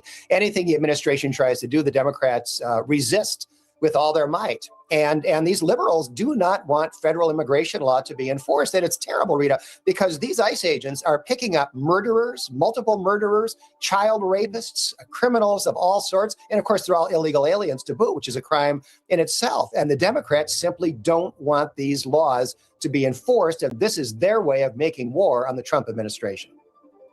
John, you talked about some of these violent offenders who are being rounded up. And I want to play you this clip from an officer who has had enough with these protesters. Listen to this. Reporting. We're here to arrest a child sex offender. And you guys are out here honking. No, we're pressing. That vehicle right there is honking and impeding our investigations while we're trying to arrest a child sex offender. That's who you guys are protecting. Insane. See, that's where the politics becomes stupid. These people are trying to protect a SA offender. That's who this ICE agent is trying to lock up. They said, oh, you said you were going to arrest the most dangerous of them. This man is trying to do his job and get a offender against a child arrested. And these people are blocking that. Let's hear it again. Because these people love to feel like they're doing the right thing. With these protesters. Listen to this. We're here to arrest a child sex offender. And you guys are out here honking. No, we're pressed. That vehicle right there is honking and impeding our investigations while we're trying to arrest a child sex offender. That's who you guys are protecting. Insane. John, it is insane because we are having murderers deported, child sex offenders, rapists, and yet these protesters are doing everything within their power to try to obstruct. That's a key point, Rita. They aren't really protesting. What they're doing is interfering with these ICE agents who are trying to enforce federal law. That is a federal crime. You cannot impede and interfere with law enforcement. They'll do things like they'll park their vehicles perpendicular across the street. So they'll try to trap ICE agents in a particular place so they can't get out and go about their law enforcement duties. They harass them in a multitude of ways. And it's a crime. And yet they are not being punished. And these protesters aren't just agitated about ICE and deportation. They're also upset about the focus that has been on the fraud in your state, the fraud perpetrated mainly by segments of the Somalian community. Tell me a little bit about that. Do we yet know the full scale of this fraud? Well, Rita, we know some of it. The Feeding Our Future scandal is kind of the headline here. It has been for the last 4 years. In the Feeding Our Future scandal, so far, 78 people have been charged, 57 have been convicted. There have been a couple of trials as well as guilty pleas, and there are more charges pending. That's a $500 million theft. But the assistant U.S. attorney who has prosecuted those Feeding Our Future cases says that they've been investigating the $18 billion in Medicaid spending in Minnesota over the last few years, and he's concluded that at least one half of that $18 billion has been stolen by fraudsters. So we're probably looking at a fraud here of $10 billion or more.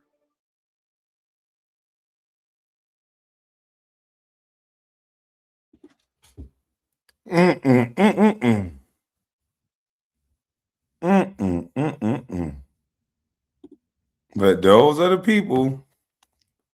Those are the people that think they're doing the right thing. These are the people that'll shout you down in the street, call you a coon. Yep, these are the people that's doing the right thing, buddy. All right, I came across a video. I stumbled across this video.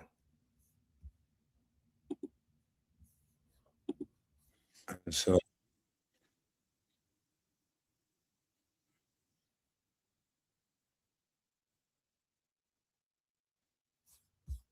all right. Let's put it on the screen. This guy had a panel. I don't know who this guy is reacting to it. This content is on JB Reacts. But I can't find the original content. But we got Mr. Fantastic up there. Mr. Fantastic come to my panel a lot. So we got Mr. Fantastic up there. And I guess Anton Daniels pulls up to this guy's panel. And they have a discussion about the Corey Holcomb situation. And having no smoke, and all they could see is the fact that I cut this man off, but they had no smoke or no issues for you saying that, to me, was bothering me. And to me, I'm seeing a trend of people just feeling like just on black people all together is something we need to do. Like, we can call out the bad elements without throwing out the baby with the bathwater. But you say maybe you don't agree with Malcolm X's message. Maybe he just don't agree. That's one of the biggest things I don't understand is that because I'm black, I can't critique black problems or black issues that I might find as a problem. Like, what is wrong with that? White people do it all the time. Asian people do it all the time. Why can't you call out? You should be more qualified to call out your own culture's problems and have disagreements with outside of other cultures. I'm pretty sure you'll be really upset if a white guy was calling out black culture or Asian or Mexican dude, because you would say that you don't even relate to what we actually experience, but you have someone who is black. It's a problem when you call out things. That's probably aesthetics all around you, bro. Like, you got Chronic behind you. That's a black street nigga album, for lack of a better term. You got this one, you got that one. So it's like you're trying to appeal to the aesthetic of black people, but then at the same time, you want to smack them down. It's like I think you're sending mixed messages, and I feel like somebody that has your influence can do better than that. But that's my opinion, and that's what I want to talk about today. But the floor is yours. You can respond. Well, first of all, I wanted to say respect to the platform, and the reason that I'm coming up here is because I support all creators, regardless of whether I agree with them or not, right? So I could disagree with you, but it doesn't mean that I don't want you to win, right? So let me start there by saying respect to the platform, and that's why I'm here. The second thing is, to answer you directly, I do think that you need to throw the culture away, because what I define as the culture, because I think it's the difference between black people and black culture, right? What we push as black culture is the things that we celebrate the most. And definitively, most of the time, that is the worst things for us. We pedestalize, we celebrate it, we don't want to call it out, but then when somebody finally says something about it, then they become the big bad wolf. And so I don't celebrate the majority of what we as a culture like to champion is best for us. It has destroyed our households, it has destroyed our communities, and it's 10 times worse than it's ever been at any point in history. So I stand on that. I haven't changed up on that at all. I think I agree with that too. I believe that it needs to be a completely different culture, right? We celebrate jail culture, and then we down people that actually go to school every day, and we call them lames. Exactly. And I'm gonna be honest, I feel like I fit into that category because of the decisions that I made in my life or the path that I chose. People will look at me more like, hey, he might be corny, he might be lame because he, talks a certain way, he acts a certain way. I grew up in the hood. I grew up in a project called Westlake Apartments. And I never resonated with hood type culture, like selling dope outside on the corner, trying to rob, trying to hit a lick, all this type of stuff. I never resonated with that. And it's not a social media thing. Look in your own backyard and see what your city, your hoods in your city, what do they look like? And then you can make that decision. But see, here's where the problem lies, right? What it sounds like is these two gentlemen have gotten bullied in their communities and gotten bullied by the street cats, because we all know everyone loved the street cats over everyone else. And I never took to the street side of things either. All you got to do is talk proper, you're lame. We all know the typical stuff that people say. The girls like the bad guys, the Negroes that's getting in trouble. It is what it is. Sorry you got to be a thug for. But it sounds like they've become hateful because of that. Sounds like they have a little animus or animosity because of that. And so now they're getting it out on their platforms. Because to me, just because the culture is that way, that don't mean you got to turn sour behind it. We all got picked on for doing good. We all got picked on for not being real. You don't turn hateful. And Anton is like, to me, going down a path of trying to prove that the intelligent guy is tough. And, that could lead you down the wrong path. Especially being a family man, you're not gonna beat the streets. You're not gonna beat the streets. The streets win because they play dirty, and everything about you they'll exploit.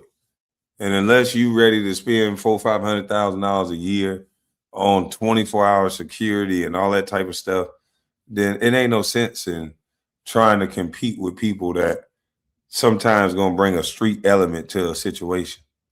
You're not going to beat the streets.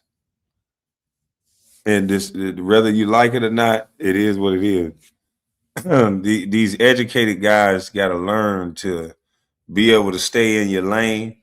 And that don't make you a punk for staying in your lane. Anton said something that was very alarming to me on the panel. He said he never been to jail and he ain't going to jail. If that's your mentality, you can't be the first one talking about let's go fight. You can't be the first one talking about let's go fight, because it can go bad.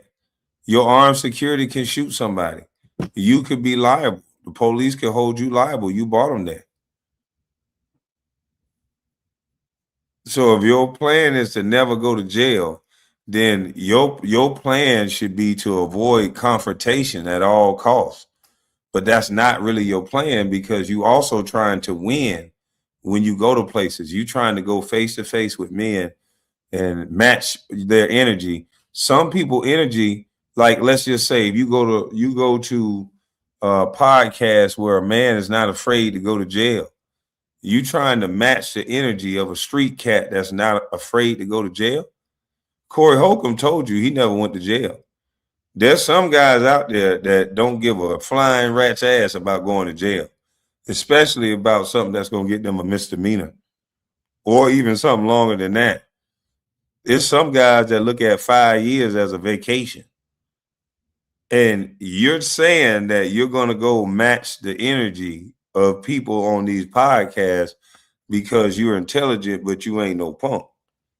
So are you willing to match the energy of somebody that don't give a fuck about going to do 5-10 years in prison about their respect? Because I'm not willing to match that energy. I'm going to fly above that shit.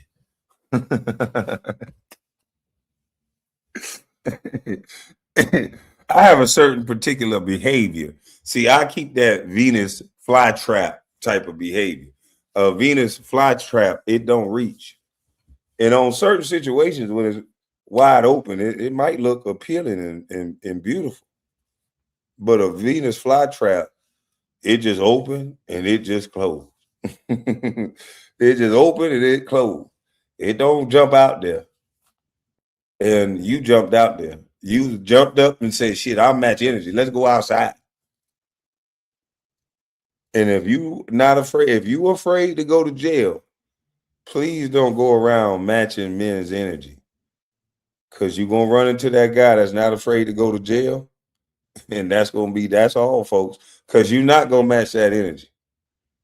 Just that statement alone that you are afraid to go to jail, you never going to jail, you cannot match the energy of these men that you're going on these podcasts with, because there's going to be a man on that podcast that don't give a fuck about going to jail. And you've already admitted on camera that you never going to jail. So don't go around matching energy. Please don't. You will run into the wrong one. But Anton, we push the worst things for ourselves, but then at the same time, you know how many people wanted to see me lose at Corey's platform? You know how many people wanted to see me lose? Well, why, Anton? Why they want to see you lose? Because I represent something that they are not used to seeing winning. But that's not true, Anton. That's not why everybody. That's maybe by some of. But Anton, most people just want to see you lose because you're successful. You should already know that come with it. Like, what the hell?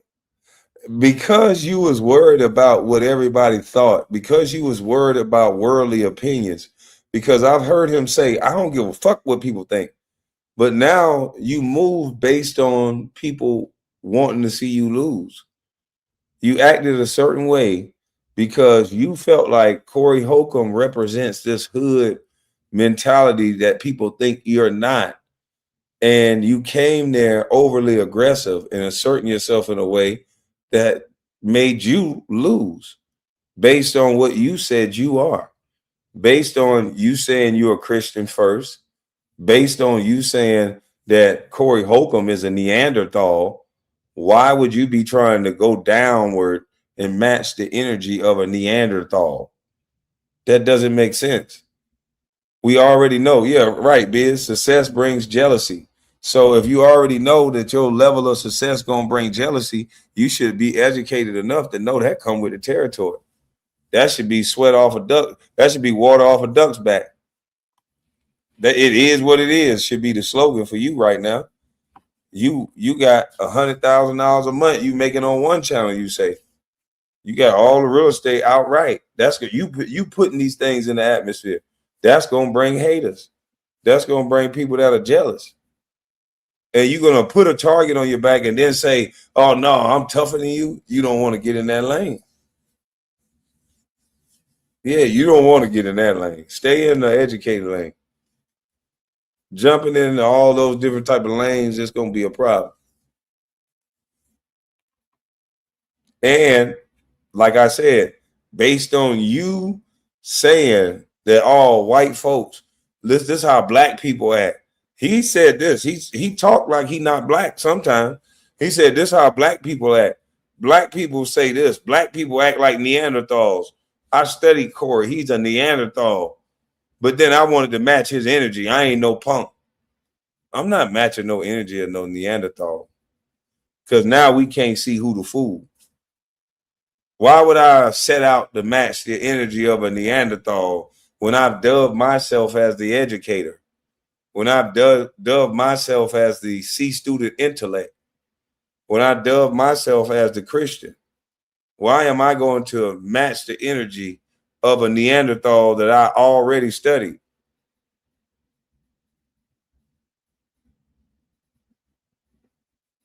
That don't make sense. There's a lot of double talking. I'm not going to holler to tell people I don't act like black people. Black people are emotional. Black people are this. And then when somebody say something that can trigger my emotions, which all of us men have emotions, and if just like Corey Holcomb did, when you said something to trigger his emotions, just like Corey Holcomb said something to trigger yours, he said that you were kissing the ass of white men. You should have said, hold on, big dog. I don't do no ass kissing, bro. Please don't disrespect me like that. And then you could have gave him an opportunity as a man, as a non-Neanderthal, because you know you educated, right? But no, you came there with the intentions to match energy of a Neanderthal, which doesn't make any sense. Consider that you're not a Neanderthal.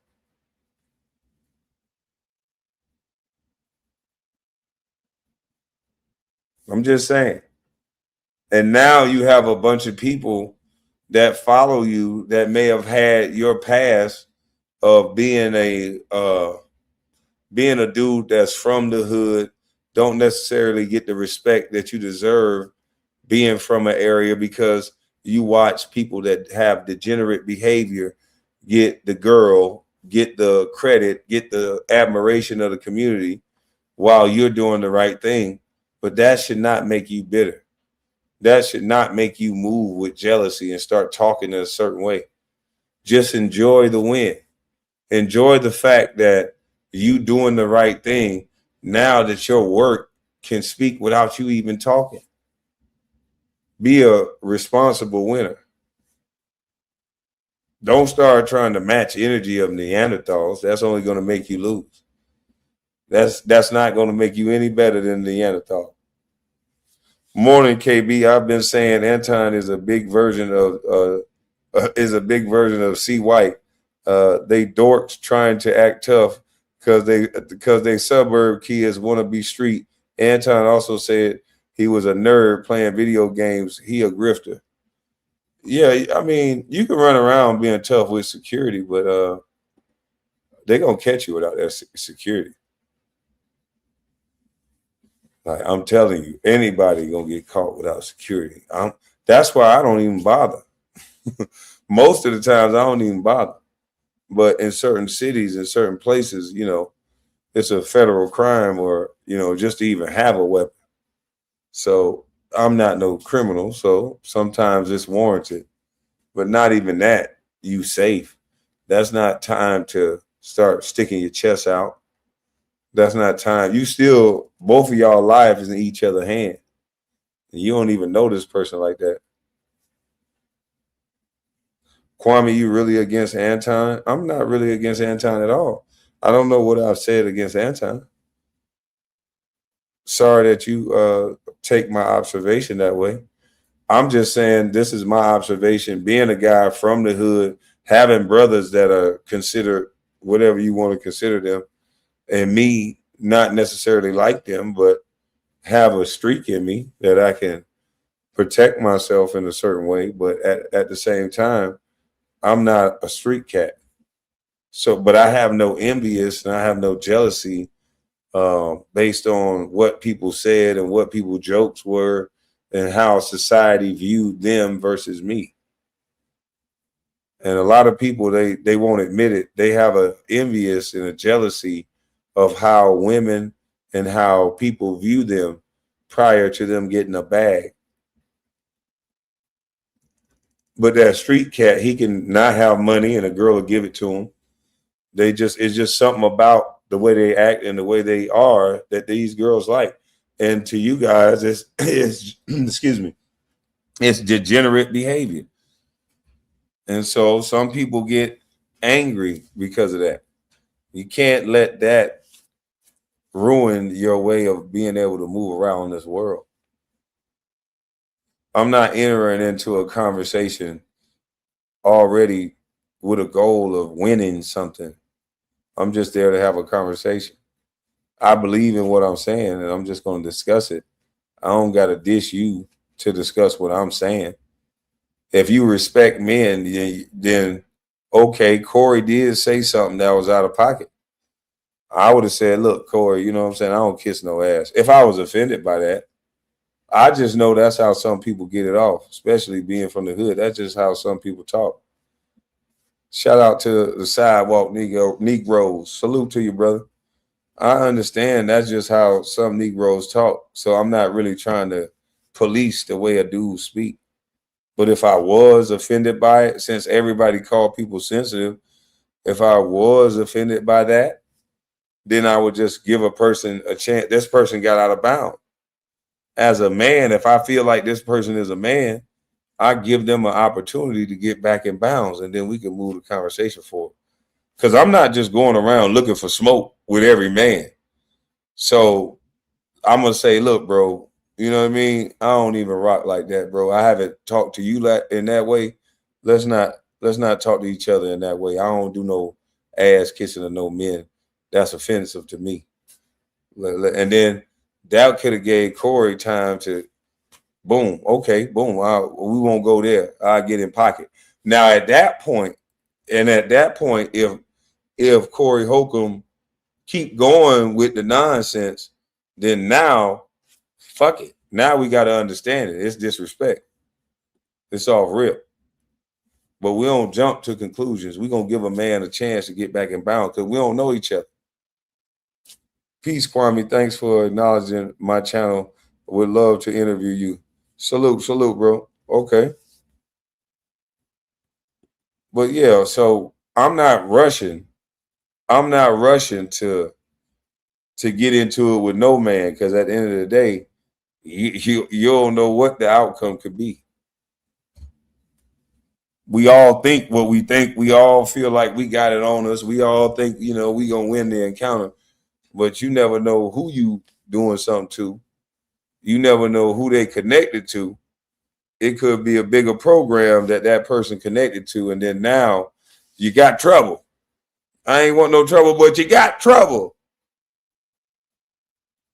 So sometimes you gotta leave well enough alone, not to be no punk, but just to be smart, because you never know.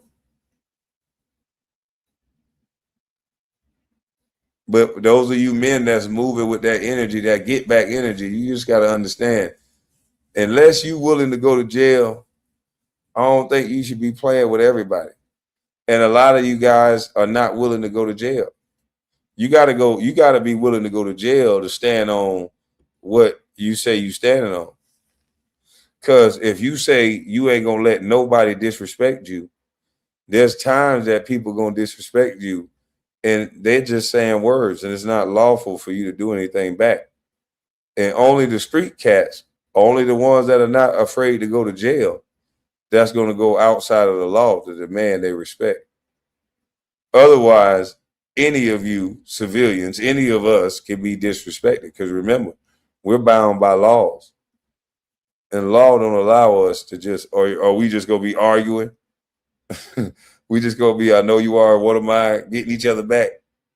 Because at some point, violence is going to come about when you arguing back and forth like that. And a street cat ain't going to do too much talking. They going to get active. And unless you willing to get active and have these type of encounters in your life, why bother? Just why? There's too much money to be made to be matching bad energy or go looking for trouble. Yeah, that's what I'm saying. I'm not. If I know you a jackass, if I know that, if I studied you and I ain't trying to go to jail, and I know you on some nuthead shit, why in the world would I come and match your energy when you might be one of the one. You might be one of the one like Kevin Gates that you say something to this crazy some bitch. He think, nigga, we could die right here, right now. I don't think like that. I want to live. I want to go on to, I got some vacations I want to get to. I done booked some flights. Yeah, I done pre-booked some stuff. So I ain't thinking like that. Yeah, it's some cats thinking disrespect, get checked, we can go out of here right here. And yeah, I never thought that way. Yeah, I done got frequent fly miles up and shit. Yeah, I got points I want to get to. Facts. So if you ain't thinking like they thinking, and you gonna match that type of energy, shit, I ain't matching no goblin energy. I'm hating because I need my channel shouted out. Haters for life. I'm a hater because you a hater. God damn. Yeah, man. Oh, man. Oh, no. Hell no. I just don't think, me, knowing that there's so many different type of people in the world, I'm not trying to go around matching nobody energy. I don't give a fuck what nigga said.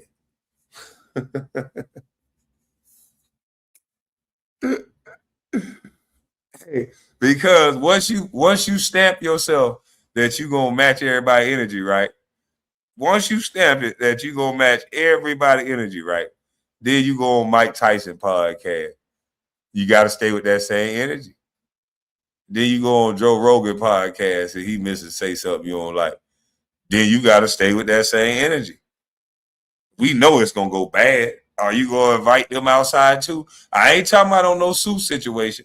I'm talking about, hey, if that's what we doing now, we just inviting everybody outside for disrespect, right? Shit.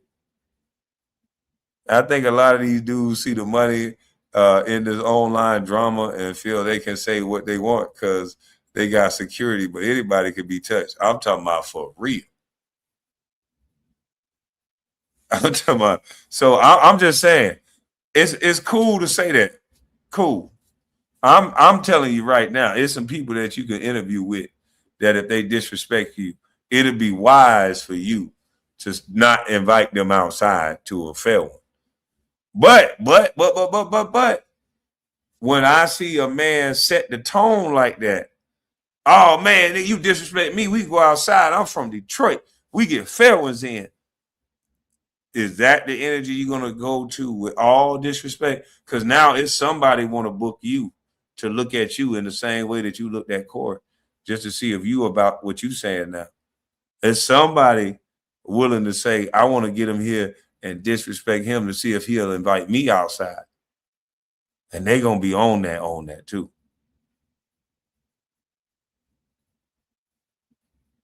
I'm just saying. Why Anton don't argue with white men? Oh, I don't know. That's a question for Anton. But I'm just saying, talking that when you talk that talk, dang, Kwame, you done switched up a whole lot since you watched the Corey video. There's more videos that done come out. There's a video of Anton on Jason Whitlock. There's a video on Anton's channel. There's a video of him saying a lot of things after that video. So this was all predetermined. This was all pre-done, premeditated. All from a $500 super chat on down. This was all a play, basically. And I'm just saying that these plays, are you willing to do that everywhere is what I'm saying. I didn't switch up. I'm going off of the information that's been put out. There's been new information put out. Everybody's been talking about this Anton situation. And with new information comes new conversation.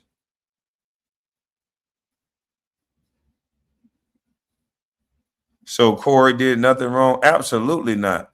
I said it in the beginning. You must have just walked in. I said Corey was wrong for saying that hey man, you kiss white people ass. That was absolutely wrong. And I said, if he took it as disrespect, the Neanderthal did the thing that the intellect was supposed to do.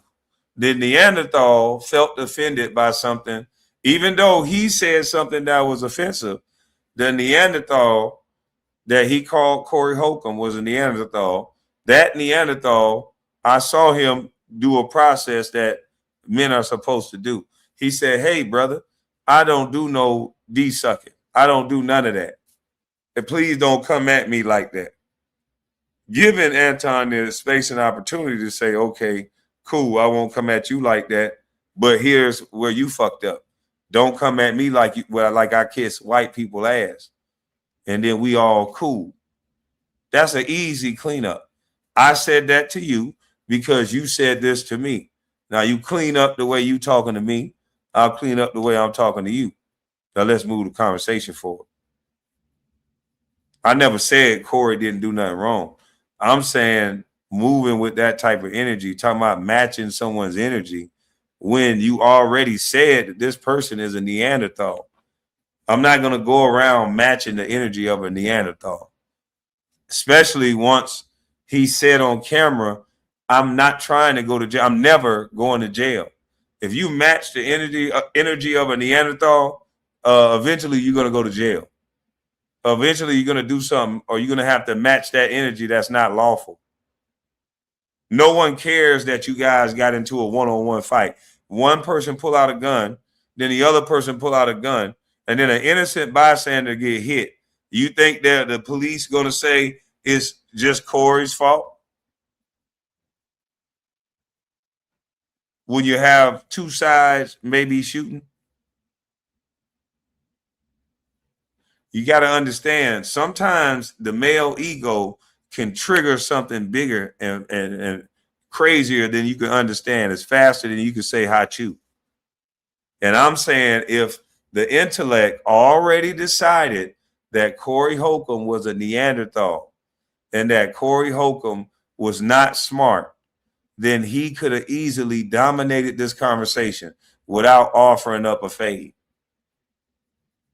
Especially the man that said he put God first. That's all I'm saying.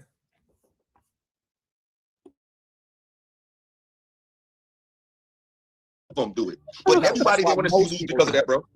That's why most people do. If I was up here talking about some of the worst stuff ever, like we always do in our culture, I would be cool. Anton, but because I stand 10 toes down on what culture is. This is why I'm disagreeing with Anton, because I go through the same thing. I go through the same thing. Everybody in this space, I just got into it with Fatty because he was saying, you need to leave this space because you want to be righteous and all that. Because I be on panels talking about real shit. I be Now listen what this brother said. I go through the same thing. And that's real. Just because you black, that don't mean everybody rock with you. Everybody don't rock with you because you black. This dude probably talk positive, and it be some real niggas telling him, nigga, get your lame ass up out of here. Nobody want to hear this lame shit you talking about. That's how we do each other. That's how we do each other. You don't got to get bitter because of it. You don't got to start adjusting your behavior to act like them. Fuck them. Enjoy your life. Anton didn't get gangster with Fleece Johnson when he called him cute. Oh, yeah, I seen the video. I got it. When he called him cute and sexy in their interview. Stop the bullshit. He just wanted views going at Corey. That's what it seemed like. It seemed like every time we get together, we got to try to steal each other's shine or diss each other to, like, get each other crowd. Like, that shit whack. I don't got to diss no. I salute niggas. I don't got to diss no nigga. That's insecure to me. I don't got to diss. I only diss Negroes that diss me. All that other stuff, you give your opinion or whatever. I really don't care about that. I really don't care about that. I'm not dissing Anton. Hell, I can't tell no man how to respond. I'm just going off of what the things that he said. The things he said draws a contradiction. A man that don't want to go to jail avoids conflict. They don't say, let's go outside and catch fair one. Because if that fair one go bad, somebody starts shooting. that's outside of your control because people are armed, you acknowledge that, then that can go bad. Some people gonna go to jail. You can't say I'll put God first, but then you trying to match energy of a Neanderthal. That's worldly. You shouldn't be trying to match energy to. That's your ego talking. You could have let his ego go and just get him back in line by saying, "Look, big dog, I don't disrespect you like that. Don't disrespect me talking about no kissing, no ass, bro." Straight up and down. That's how men communicate.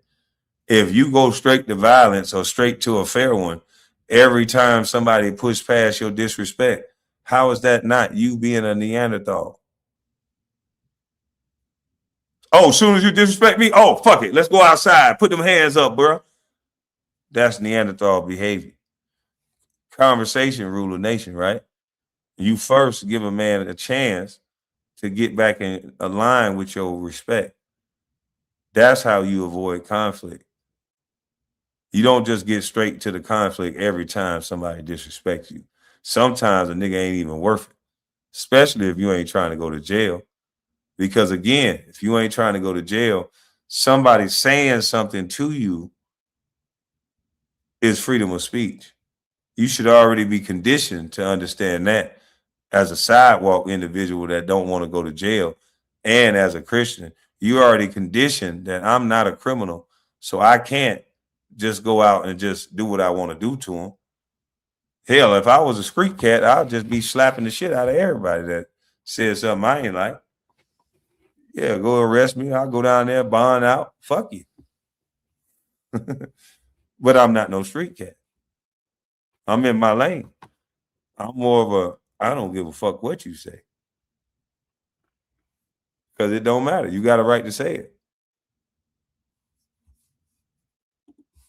I've been interviews talking about stuff that's not messy, and I don't get that support when I do that. So I don't do that. Well, I that literally means was laughed at by people in this market space. yourself better.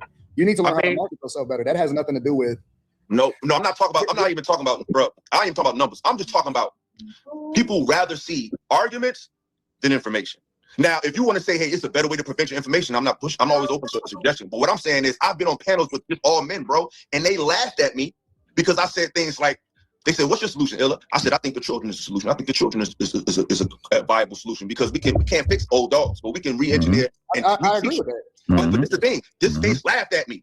I was on panels with dudes and I was bringing out. Maybe he might be in the wrong space. You ain't preaching nothing wrong if you're saying that. I say the exact same thing. You might have to find a different way to gravitate or attach it to people, but you can't complain when the people around you are the ones that's clowning. You need to go to where it needs to be heard and where you can actually push your message at. You got other brothers like 19 Keys. I see him preach nothing but positivity, and he's very popular. You might have to move different. And I think that's what Anton was getting at when he said you might have to market yourself better. But Illa kind of took offense to that when he said, I'm not talking about numbers and that. You have to take your personal thoughts on how things might sound to you and really listen to what Anton is saying. He's saying market yourself to where now you can get your message out appropriately instead of being in a space right now where they're not digesting it. But I think that went over his head when Anton said that. Books about. Okay, now I agree with that. Yeah, I agree with that part.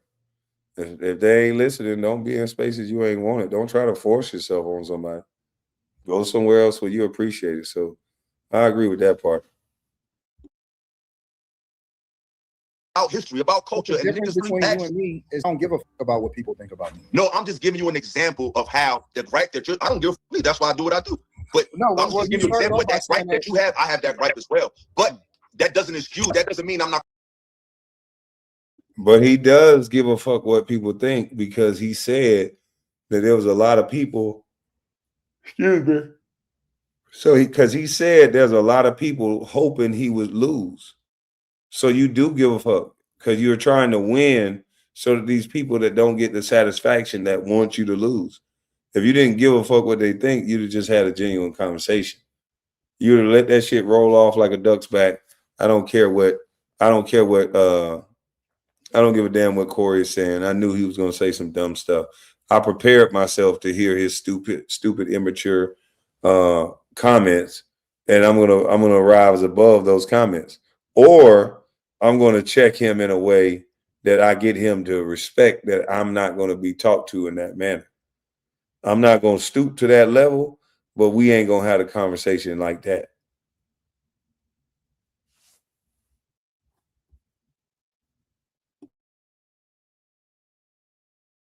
going to still speak to these people with love. Like, it's still some love and empathy in me trying to relate to people, because everybody is not what we see on the computer. Everybody's not what we see on the street. These people still got children, aunts and uncles and nieces and nephews. So I don't just speak the message that this. Go ahead. Hold on, I just want to say this real philosophical. You cannot try and put that on Anton Daniels as a social media influencer to say that he needs to talk to people with love. Look for that from them to the publisher, and so trying to figure out in family. You don't need to support and rock out with people just because you're black. There are some people that are so degenerate and so bad for what it is that we stand for. And let's be clear, we're the only culture that forces all of us to support all of the bullshit, regardless of what everybody does. All white people don't f with white people. Asian people don't f with Asian people. They outcast them in certain cities. If you go over to Japan, if you go over to Tokyo, they got whole cities that's dedicated to motherfuckers that can't come outside, based off the fact that they're not contributing to the culture and they're degenerate. But we're the only culture that we have to support it all just because I'm black. No, I don't. No, I don't think we need to support all the bullshit. But we still have to give freedom. All right, none of these talking points have anything to do with how he behaved on the show, though. And Corey Holcomb said something that was disrespectful. Instead of saying, hey, brother, that's not what I do. Don't disrespect me like that. He matched the energy of someone that he knows is a Neanderthal by his own admission. He said Corey Holcomb is a Neanderthal, not educated. Why would you match the energy of that person? Just tell me. Anton can't go to jail because they really will start him from. They will really start him from the scratch. They really will start him from scratch. The way he talks. Hey, Corey Holcomb said that. I'm like, start him from scratch. They have to start you from scratch. What the hell does that even mean?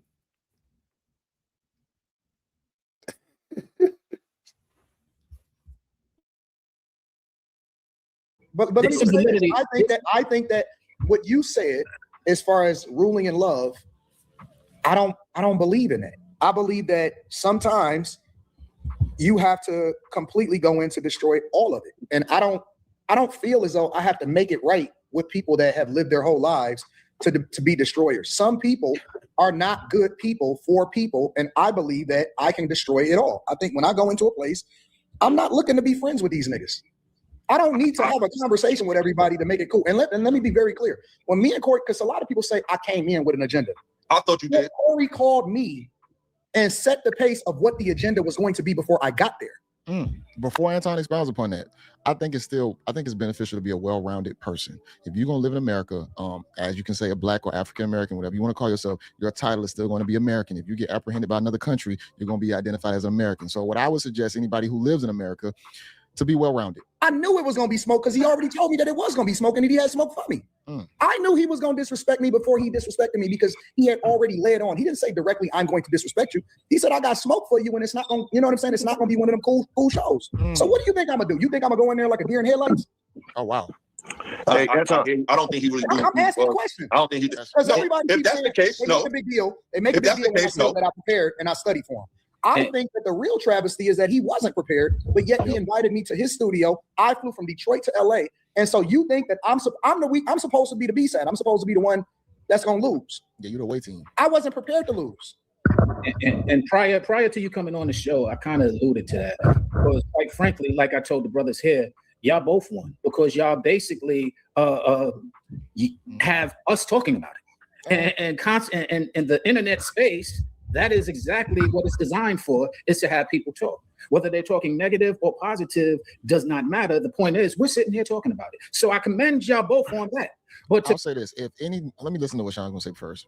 To my point that I made prior to that, neither one of y'all was sitting there y'all both were doing the same thing. When you pointed out the fact that I met his energy, bro. I never got disrespectful. Until I got disrespectful. Hey, you ain't being honest. You came in being condescending, bro. What did I say? Wait. What did I say that was condescending? You came in to lose to his chat.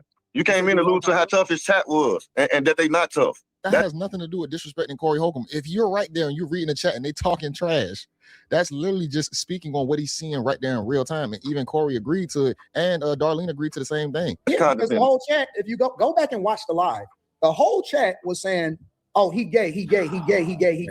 But you just said you don't care what people say. You just said you don't care what people think, bro. You can't say that I was on time and being disrespectful. Oh, what he's seeing right there in real time, and even Corey agreed to it, and Darlene agreed to the same thing. Because the whole chat, if you go back and watch the live, the whole chat was saying, "Oh, he gay." But you just said you don't care what people say. You just said you don't care what people think, bro. You can't say that I was on time. That's the second time. Worried about what people say.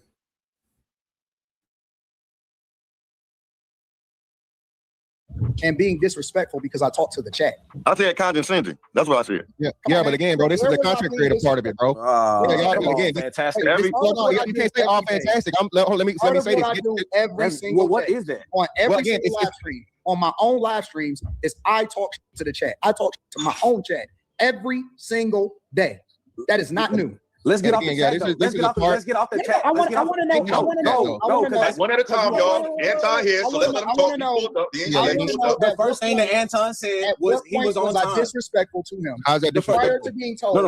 Prior to being told that I kissed white men's ass. Not disrespectful. It was condescending. The on-time statement, the very first statement that Anton made was I got invited to a show and he was late. Wait. I got invited to a show. I flew 4.5 hours from Detroit. So what? It was condescending, but I don't think it was a big deal.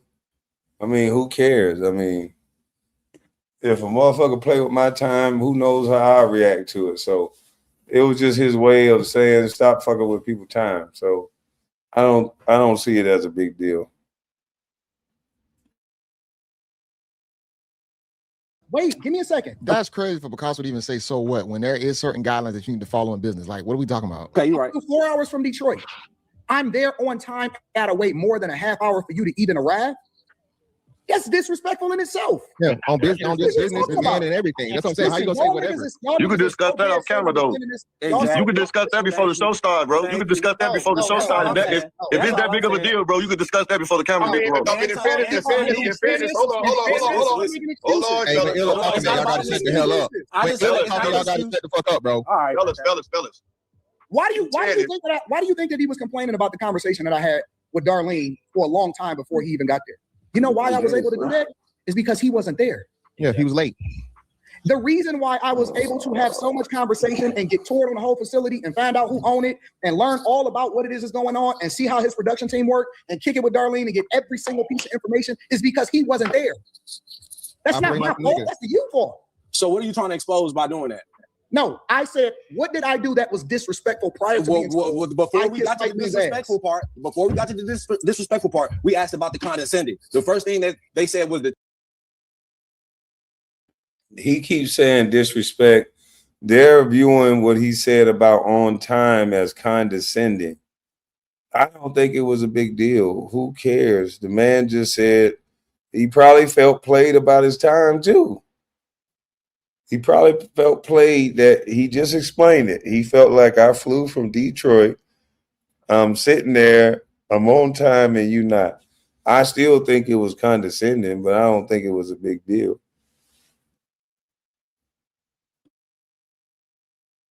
Chat. But I mean, hold on, Anton.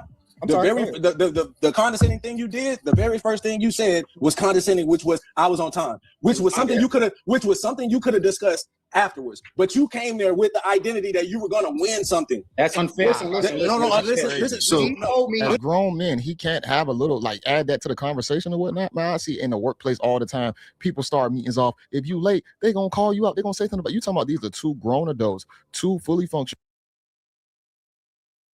No, see, y'all want him to say it off camera because he black. See, I don't agree with that. He should say it wherever the fuck he felt disrespected at. On camera, off camera, whatever.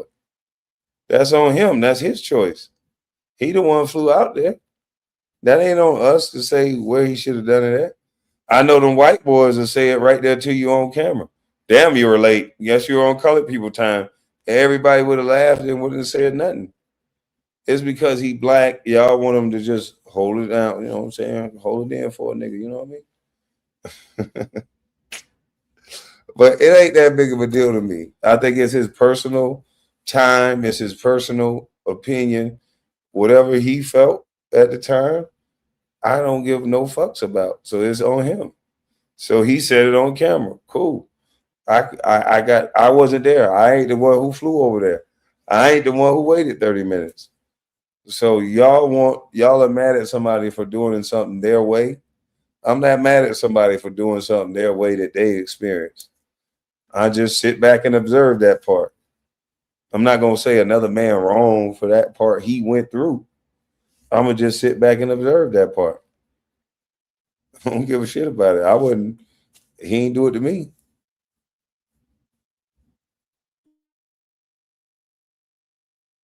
And high profile individuals, and you telling me that one can't say that to just spice the conversation up or lead into the conversation. There's nothing wrong with that. Like, now it's gonna boil down to how you as a person is receiving it, and if you might be emotional possibly. He already explained what he was trying to do. He already on the phone. He wanted this to be an explosive, volatile, and he wanted this to be emotional. Oh wow! He told me, listen. This is the honest to God truth. Can you prove that? Listen to what I'm about to say. Listen to what I'm about to say. Yeah. One of the things that he told me when I first got on the call is, I hope you don't record phone calls. I said, I said, what's that? I said, I don't record no phone calls. I said, you ain't never seen me drop no receipts on nobody phone calls. He said, because, I want to set the stage of how things is going to go. First thing he started to do is he started to talk about all of the niggas that he didn't like. I'm not going to say that out loud because that. I'm not going to record the phone call, but mother trucker, I'm going to remember everything you said and then say it. I don't need to record the phone call. I got photographic memory, and I'm going to tell everybody everything you said right now. No, I'm just bullshit. This funny to me. I'm sorry. But I'm not going to record no phone call. I don't do no shit like that. Let me tell you what he said. I said, I said, what's that? I said, I don't record no phone calls. I said, you ain't never seen me drop no receipts on nobody phone calls. He said, because, I want to set the stage of how things is going to go. First thing he started to do is he started to talk about all of the niggas that he didn't like. I'm not going to say that out loud because that ain't got nothing to do. That ain't important. The second thing that he said was what he wanted the show to be like. He knew it was going to be volatile. He knew it was going to be Okay. He held something back.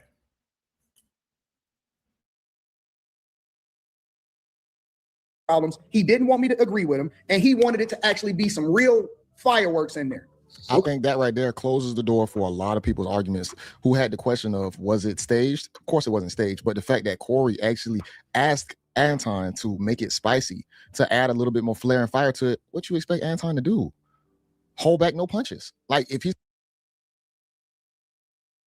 I don't think Corey was asking him to say to him, and that probably explains why Corey's face was so shocked. I don't think Corey was asking him to say to him one of the things that we all know would be a trigger for him, because he talks about backdooring and men on men stuff all the time. And Anton knows this because he studied him. To say that to him, we all know it was going to trigger a reaction. I don't think Corey was saying that.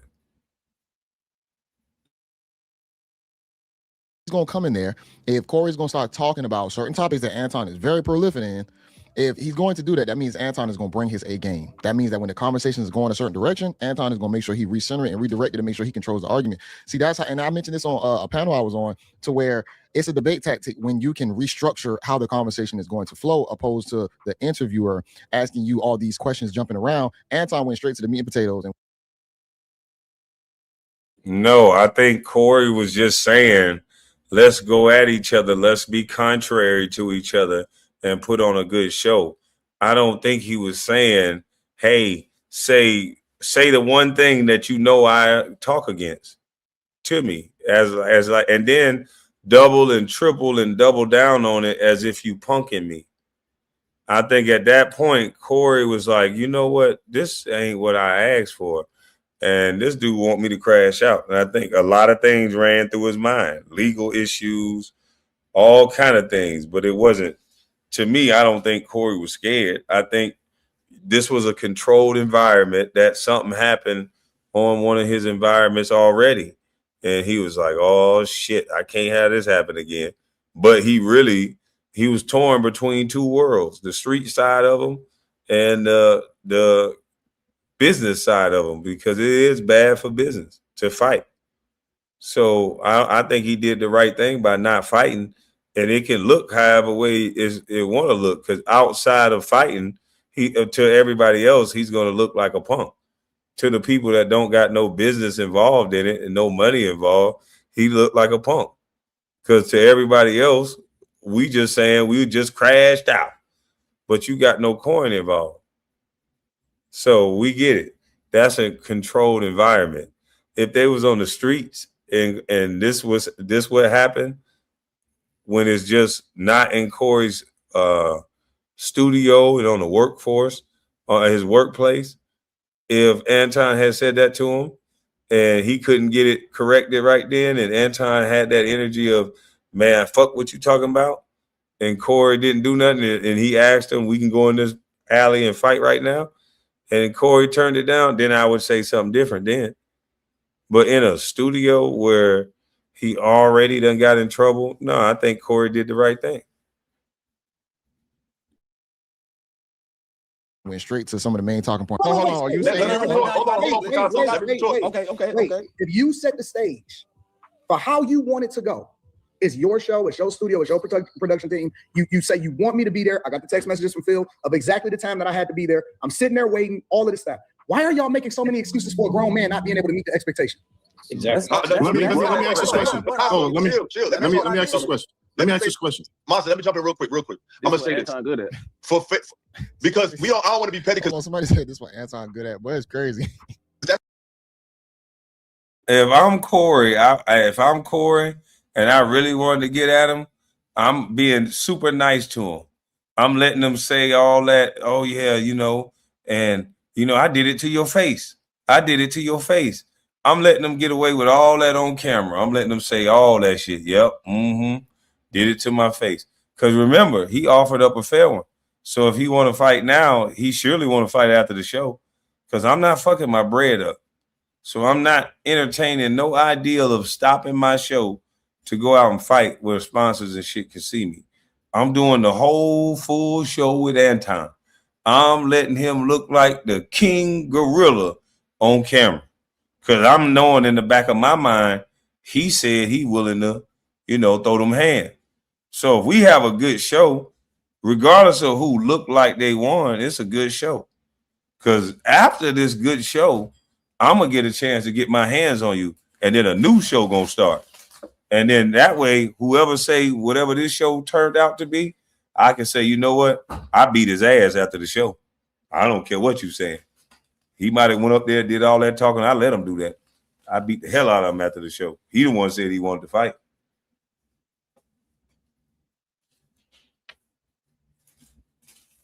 Yeah, I'd have been real humble. I'd have let him put on the show that he came to create. And after that, it would have been my time. What's up with that fade you was talking about? What's up with that fade you was talking about? If you want to fight then, you want to fight later. I'm just saying. We can get to the meat of the shit.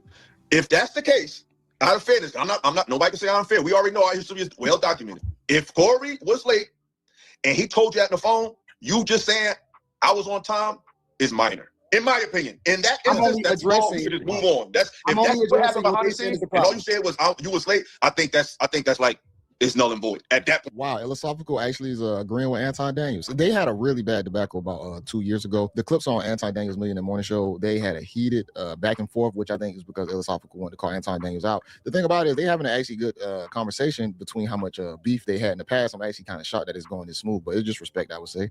That aspect, but it's a lot to unpack in this conversation. I have a question. Wait. Here's the real question, because see, y'all only talk about how I respond. What did I do to warrant a nigga saying to me that I kiss white men's ass? Well, let me make this statement. Go ahead, boss. I got a statement to make because I got to run in a little bit. But when I first got on, I specifically said you can't police someone's response to disrespect. I said that. So whatever someone says or does that triggers you in a way that's disrespectful, they don't have a right to determine how you respond to their disrespect. But I agree. But what I wanted to say though, my question for you, Anton, is this: you spoke about how certain aspects of Black culture is toxic, how it needs to die, and I understand the majority of what it is yes, for sure. And you don't really care about what people think, so on and so forth. However, I must say, do you think the display that you both had is a good image and positive and beneficial to the image of Black men, based on what's already said about the levels of ignorance or toxicity that people say we display? Wouldn't that be a part of the negative elements of Black culture that you are against? No, absolutely not. Could you explain? It's because I believe that people need to understand that intellect and the nerd, because I champion myself as being a nerd, that it's cooler to be the nerd than it is to be the guy that he is. Okay. I think it was a healthy back and forth. Don't get me wrong. Was it chaotic on camera or whatnot? Yes, but it never went to actually fighting. The thing about it is we're going to have to learn how to see disagreements. We see worse disagreements in our day-to-day lives, whether it be between Black and Black, white and Black, Asians, Mexicans. You're going to see this. But my thing is, you can't prove that through dumbing yourself down to Neanderthal behavior. You prove that with the work, with your family, with the cars, the lifestyle, the jewelry, the houses. Your work speaks for itself. The work already proved it. Now this is just personal. This is ego. You don't need to prove that by disrespecting somebody. You don't need to prove that by calling a man broke and they nothing and they Neanderthals. But then you display the exact same behavior. It don't make sense. Seems a little personal.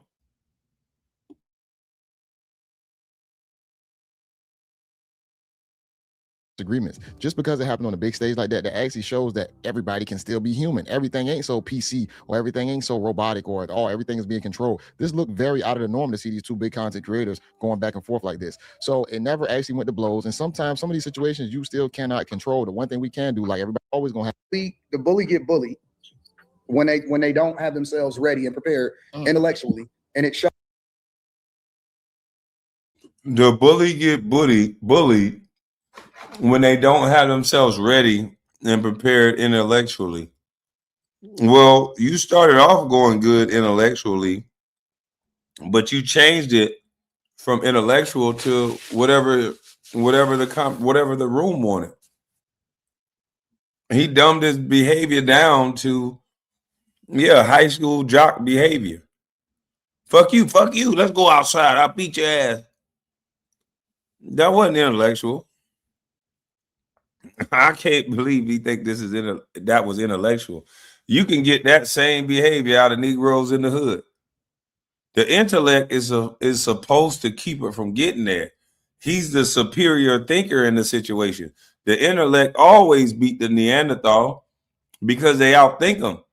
You don't beat a Neanderthal by going to get physical, because most times the Neanderthal can adapt to every environment. The Neanderthal gonna win when you go into that environment, more than likely.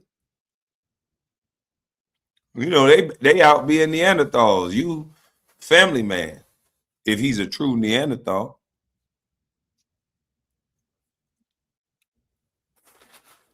But I don't know. This approach may end bad when you meet somebody that's not afraid to go to jail. Knows that the leaders and the people that we follow is trash, and so I don't give a about what other people think about me. As far as like outsiders, what people will say is the image of Black people. The only thing I care about is how am I affecting other people as far as changing the narrative of what we should be and how we should be as far as what we champion is the best thing for culture. Yeah. That's the only thing I care about. I don't care about what nobody else thinks. So, do you think that was a good display? So you think that was? He's still stuck on the nerd concept. The nerd and the bully, that is a concept. The bully usually bullies the nerd. The nerd sometimes doesn't fight back, but I think what Anton's analogy is that the nerd fights back against the bully, the person who's possibly perceived as more cooler in the culture. And I think Anton is kind of more the underdog based on the conversation, because Corey already put him in the category to say he like white people. So that's already going to put you in a place with Black people as the black sheep. What the hell, white? But if Corey put him in the place of liking white people, You're not supposed to care what people say, so you're not supposed to be offended by it. You're supposed to just navigate that real easy. You're the intellect. I'm just saying. And Corey is supposedly the Neanderthal. I think this was the goal. You know. Why you think like that? So it does show a bigger image behind the scenes on. You can see what two parties are fighting against each other. A good display of what black culture should be. Two black men, Mandingo fighting, using profanity against each other, cursing each other out. You know, do you think that was a good display of what black masculinity should be? As opposed to, because to me it seemed like that's the same thing. That's already. Hold on, let me finish. Let me. But what was intellectual about that? Because to me the display was very similar to what we see on Zeus Network or any other black. And I think this dude was fair in his approach. Where was the intellect in this? This is exactly what I'm asking. Where was the intellect in it? If you're the intellect, cool. Core's the Neanderthal. We expect a certain behavior from a Neanderthal. We don't expect a certain behavior from an intellect. Now is what they're saying is, excuse my behavior because I'm an intellect, but I'm matching the behavior of a Neanderthal, but I'm still the intellect. That just don't make sense. This brother is asking a real question. Where's the intellect in that? You look like the same thing off Dodge Network, Zeus Network, like everything that he talks about. Using profanity against each other. A bigger image behind the scenes on. You can see what two parties are fighting against each other. A good display of what black culture should be. Two black men, Mandingo fighting, using profanity against each other, cursing each other out. You know, do you think that was a good display of what black masculinity should be? As opposed to, because to me it seemed like that's the same thing. That's already. Hold on, let me finish. Let me just. But what was intellectual about that? Because to me the display was very similar to what we see on Zeus Network or any other black media-based show in terms of the dialogue being toxic, disrespectful to one another. Because my position is that you both took L's in that regard. You know, I understand you had an agenda, he had an agenda, but to me it just wasn't a good look. I understand you don't care, but not caring still doesn't speak to the fact of what needs to change in black culture as far as the. Man, this dude right here is spitting. Agenda, he had an agenda, but to me it just wasn't a good look. I understand you don't care, but not caring still doesn't speak to the fact of what needs to change in black culture as far as the nonsense and the toxicity. And I think that was a further display of that. I think you need to go back and study the tape. But even more importantly, what I took from it is it was intellectual until it wasn't. It was a conversation until one person couldn't substantiate their argument, and then they started to throw insults. But see, what I believe is also about the whole situation is that this isn't a black thing. This isn't just a white thing. This isn't anything. This is a man thing. And when somebody, we all give him that Corey started the insult throwing. But you're not a Neanderthal, you're an intellect. You're supposed to be able to navigate around that, no problem. You've been navigating around this your whole life. say, call you an insult, I don't think it's a bad thing to stand up for yourself. When somebody say, hey, move out the way, and they pull up their chair like they're going to do something, I don't think it's a bad thing for you to stand up for yourself. Exactly. So I met energy. It was an intellectual conversation until it wasn't. I think the problem is you met energy. You matched energy of a Neanderthal. You match energy of a Neanderthal, and you want to say that's smart to do. Man. is that we overemphasize this whole black thing. Mansa did the same thing again. Does that show black masculinity, black excellence? What are you talking about, man? We are humans at the end of the day. Well, we are humans who get in disagreements, conflicts, wars. You cannot, just because your skin is brown does not remove you from any of your attributes when it comes down to your high self and low self. You're going to be split up and broken down into all these different characteristics and attributes that you now have to apply into your life. So to say that you might be above an argument or a disagreement, in some situations you might turn the cheek, but in a lot of them sometimes you might match energy. It's just really going to depend on you. But I'm not matching the energy of a Neanderthal that I studied prior to me getting there. That just don't make sense.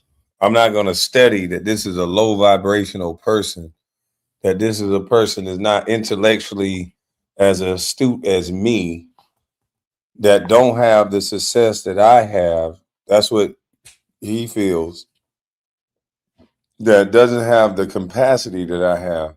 But I'm going to sit up and argue with him in that way? No. I'm not doing that.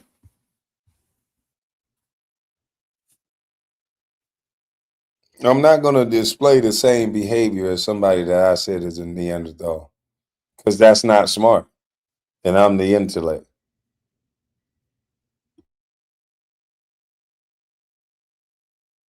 we all humans at the end of the day. We can't just say we above any and every action. And when somebody got frustrated, they called you out your name. And instead of me saying, well, you know what? I'm going to turn the other cheek. I decided not to. He just told you. He got silly with him. He got dumb with him, if you will. He just said it. He made a conscious decision, chose not to. I'm not going to study you. Know that you're who you are. Know that you're going to get a certain way. And then I'm going to get triggered by something that you say. I'm going to just correct you and say, don't do that, bro. I can stand up for myself in a way that I don't have to jump out there and offer a fight. Standing up for yourself come in many different forms. It don't got to be straight to violence. Am I excluding Corey Holcomb from saying what he said? No, I'm agreeing that Corey Holcomb said what he said. But you already described this man as a Neanderthal, and he's not as intelligent as you. You got to have a level of expectations when you know what you know. You got to prepare yourself. When I know the answers to the test, the fucking test is easy. That look hard right there. That right there look hard. Fuck you, bitch. Get you and your bitch up out of here. Get you and your bitch up out of here. I'm up out of here. Let's go get a fade. Oh, fuck all this. I'm out of here. That looked aggressive. That looked hard.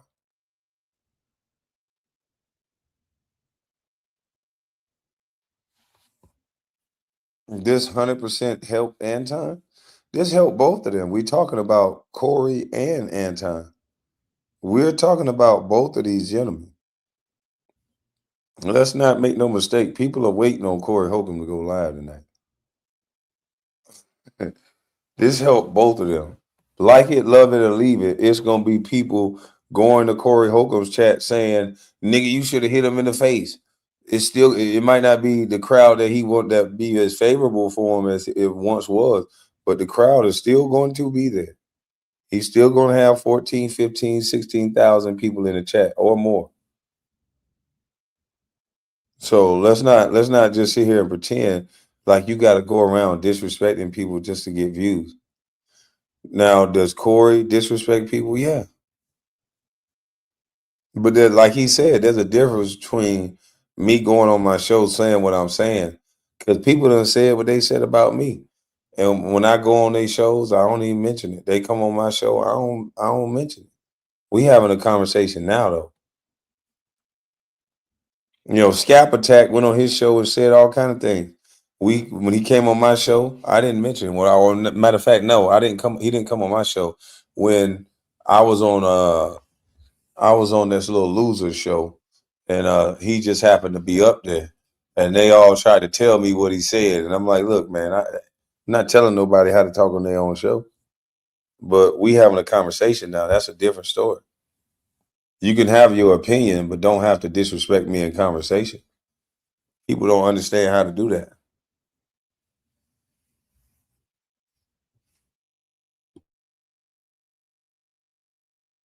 We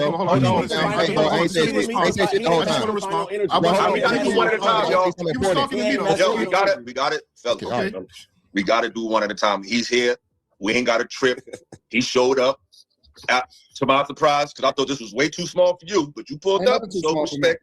So let's talk respectfully. We're not trying to have a Corey versus Anton part 2 or Illa versus Anton part 2. We just talking about what we agree with and we don't, but we gotta be in our proper body and go one at a time. So the floor is gonna go to Picasso and then Fantastic. All right. I only got like a half hour because I got to get ready. No, you ain't. I got you. Like, all right, cool. Okay, so you just said you came in at you matched energy. I want to challenge you. You didn't match the final energy. I believe you saved yourself through optics by looking like you matched energy. How do you know? Because you didn't say it again. Oh my God! I said it 3 times. No, when he was in your face. You want me to put a pin on my shoulder? Anton, this is the part that everybody missed. When he got in your face, he took time. He said, "Do you want to go there?" I don't know all the verbatim, right? But when he put that mic down, he said, "Say it again." Since you wanted to since you wanted to provoke that level of energy, you should have said it again. Since you wanted to match that energy, going outside is not matching that energy. Saying it again is matching that energy, Anton. And I agree because there was a part in the video. And then Anton goes on to another podcast and he admits it. He said, I kept doubling down and doubling down and doubling down on what he did. So he was knowingly doubling down on his behavior. So if you said to this man, you ain't going to do nothing. So then Corey Holcomb dropped the mic. Okay, well, I'll tell you what. If you want to see what I'm going to do, then say it one more time then. Now at that point, okay, we heard you say come outside and he ain't go in, but you kept doubling down on it. And you literally said, man, come on, man, pipe down on the tough talk because you ain't going to do nothing. And that's when he threw the mic down on the second time on the table and said, well, if you feel I ain't going to do nothing, say it again then. Now, if I'm going to go outside and fight, then I don't have no problem fighting you right here. I offered you outside, but hell, I ain't gonna say I'm respect your platform, but I'm gonna say you suck. You know what? I ain't gonna respect you, but I'm gonna respect your platform. If I'm gonna say that you SMD, then I don't give a damn about your platform. Nigga, I really don't give a dang about you. But if I'm willing to fight you outside, and I already said, nigga, in my heart of hearts, I think you ain't gonna do nothing. And then I don't got no qualm with saying it again that you done puff your chest up, nigga. Matter of fact, at this point, I'm gonna go ahead and stand up because you're not finna keep blowing your chest up at me sitting down anyway. So at this point, let me rise up. And since I'm gonna move my chair from behind me. And since I don't feel you gonna do nothing anyway, I'm gonna go ahead and say it. I'm gonna call your bluff right here in front of everybody. I wanted to go outside, but I'm gonna call your bluff because if I whoop you on this show, I really get a win. If I want to see the nerd versus the bully, if I really wanted everybody to see the nerd versus the bully, then I don't care nothing about them seeing this. Man, I knocked Corey Holcomb out on camera. Man, this man gonna have 1 million people in his chat the next live. If he really wanted to go up. If you really wanted to go up and he'd have knocked Corey Holcomb out on camera, he would have had 1 million views, 1 million lives, 1 million people in his live. That's what people want to see. That's must-see TV. All the nerds would have been so proud. They'd have been breaking their glasses and shit. They'd have been pouring shit on their computers, breaking their MacBooks, stomping on them, just being unruly.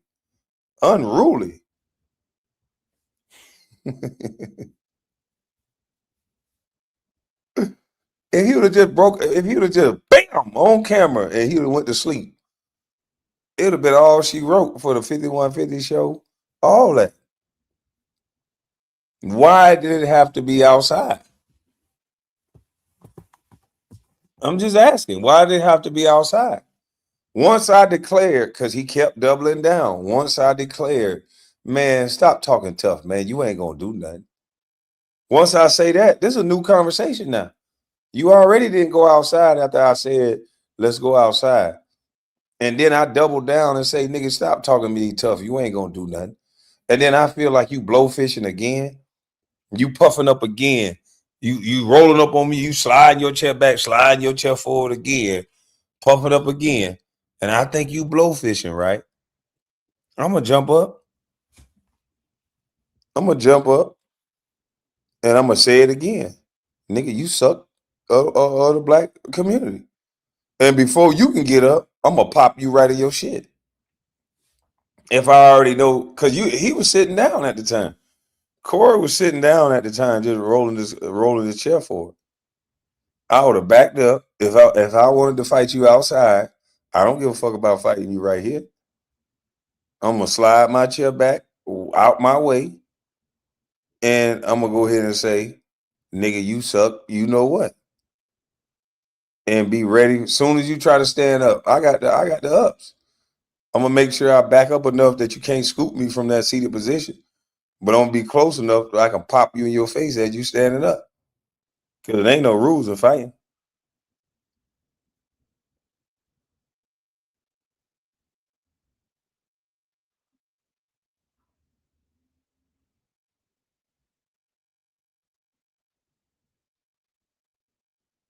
I'm just saying.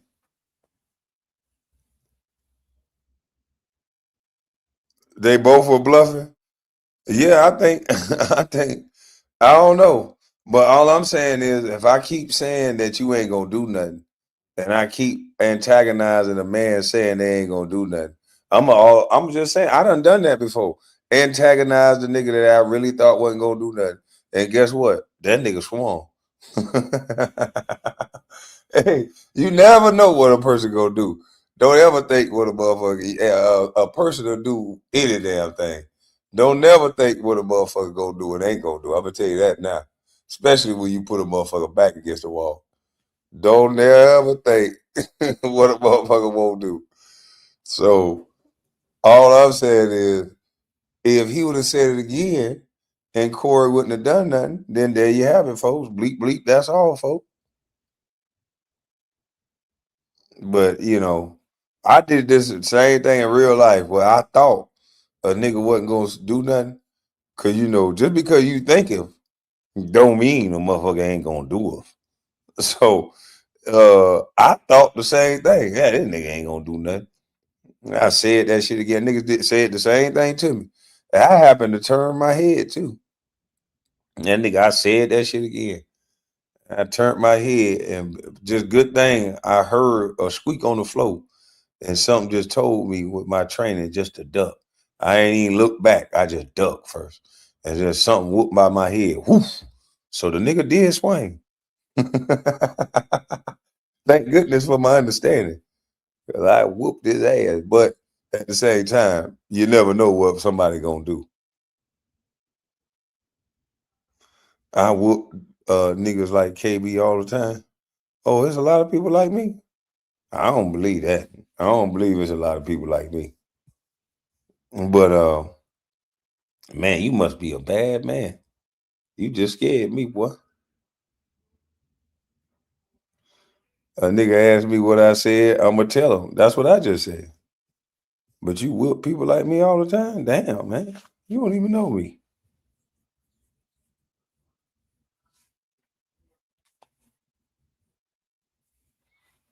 He said Mambo mentality.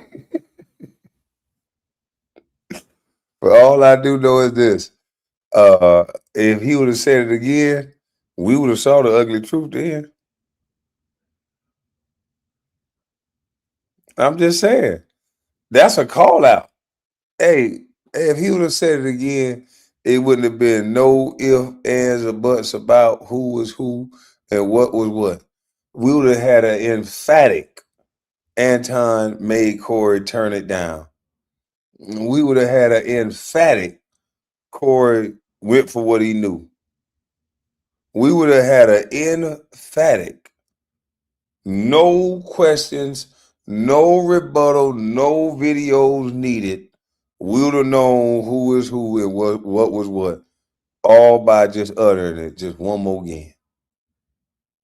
Because, like I said, when you already aware that you keep doubling down on something, you know what you're doing. You antagonizing a grown ass man that already took an apology. And he accepted an apology only for you to admit that you was antagonizing him and you kept doubling down on it. So if you double down on it, then the nigga say, okay, well, I tell you what, since it sound like you really ain't abiding by this apology, then say it one more time then. Let's redo it now. Because I stood on the apology. I don't want to goddamn just be unjustifiable. I want to have a reason. I really don't want to fight you. But if you say this shit one more time and go past my respect, I'm diving off in your shit. You keep saying what I won't do. I'm telling you what I will do. And this is the boundaries that I done set now. The one more time that you say that same thing, it's over with. It ain't no why. You done said it 3 other times. So a fourth should be nothing. Say it one more again, and we would have saw the ugly truth.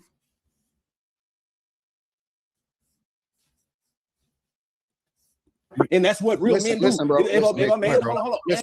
Should have said it again since you wanted to know. Since you wanted to provoke that level of energy, you should have said it again since you wanted to match that energy. Going outside is not matching that energy. Saying it again is matching that energy, Anton. And that's what real men do. Listen, bro. Hold on. Anton, let me finish my part. You only got 30 minutes. You only got 30 minutes.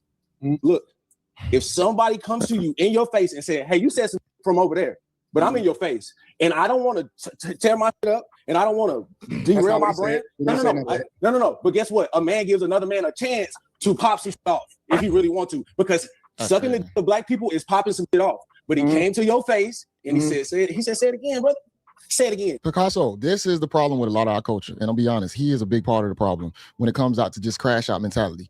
Anton already stated that behind the scenes, Corey said that he wanted the show to be spicy.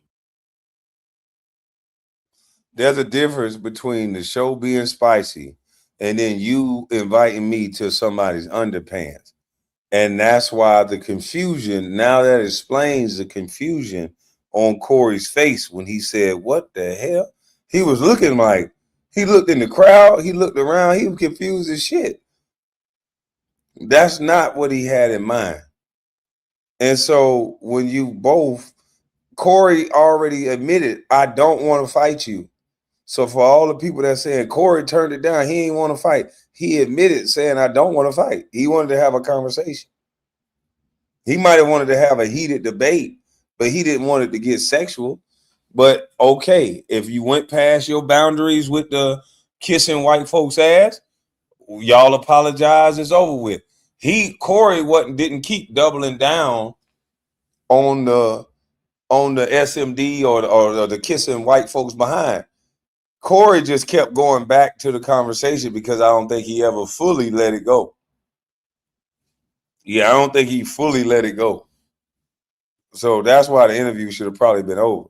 Tangi, that's not true. Boxing professionals talk about a lot before the battle. Disrespect is 90% started by verbal interaction wars. It's started by females running their mouths and having dudes crash out. Yeah.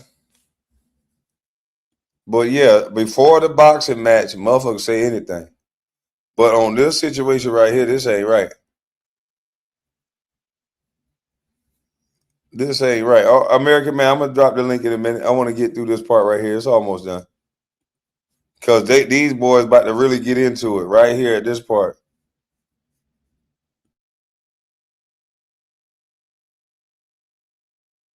To just crash out mentality.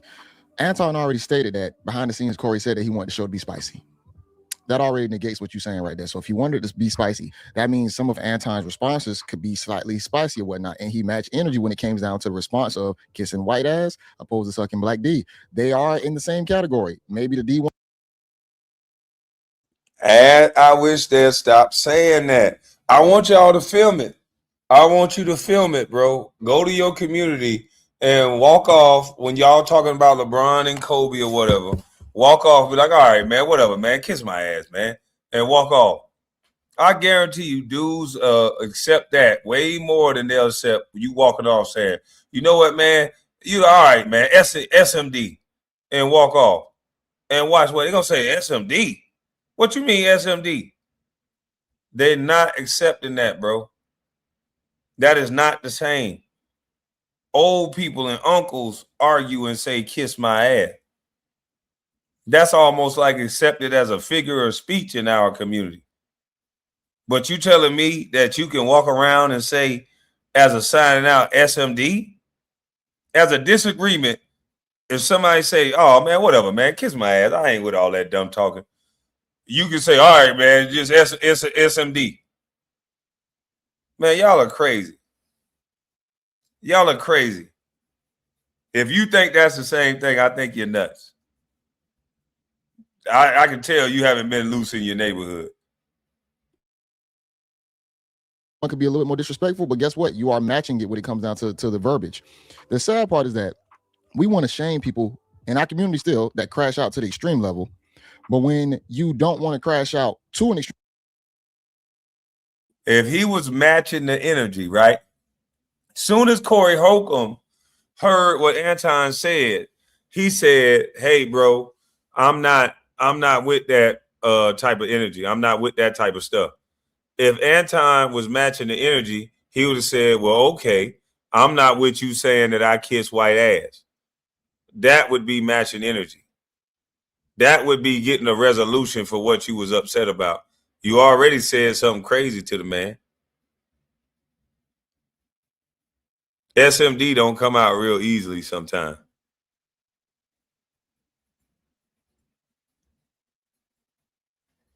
And after they apologized, it should have been over. Corey shouldn't have been bringing it up. He never really accepted the apology. But Anton shouldn't have been, I did it to your face, though. I did it to you. I said it to your face. And then when Corey was like, wait a minute, bro, I'm just trying to explain to people how we got over this and it didn't happen, because he was still in his process mode, processing what happened and what was said to him, while you're doubling down on the disrespect. He was doubling down on the disrespect.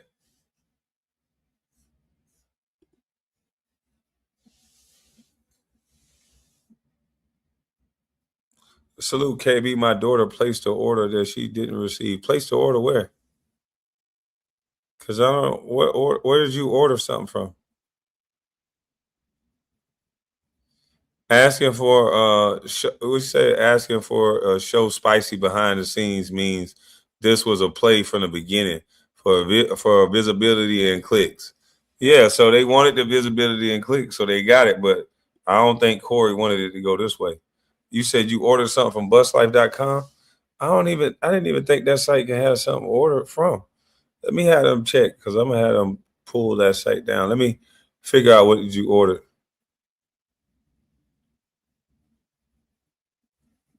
I'll figure out what you ordered. We'll probably have to do a refund. Level, you also a problem at the same time. This doesn't make any sense. He should be on the side like Mansa was, to where as a black man, you should not want to show yourself like that, or you should want to be more reserved. But no, you want him to crash out and lose and burn, crash and burn everything that he's already built in his life. It does not work like that. That's the problem what Picasso is making right now, and I do not agree with that at all. So you don't give me a chance to respond, or you just want to get out? Bro. You ain't just matching energy until he wasn't. Hey, fantastic. Chill out. Go ahead, Anton. You telling me to chill out, nigga? I'm Hold on. We ain't got to argue. We ain't got to argue.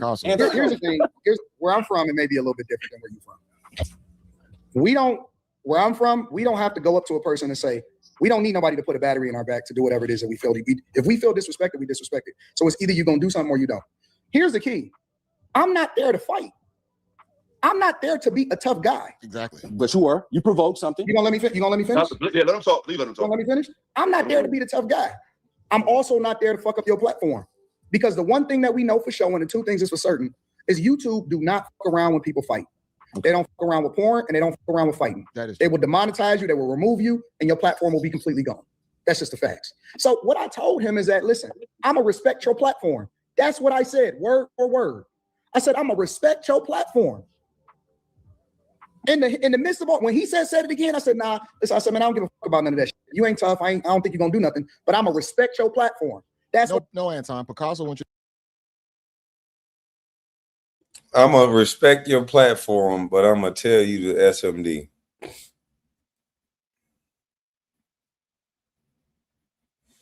I'm gonna respect your platform, but I'm not gonna respect your manly boundaries. Interesting. I'm gonna respect your business, but I'm not gonna respect you. I'm gonna say SMD, but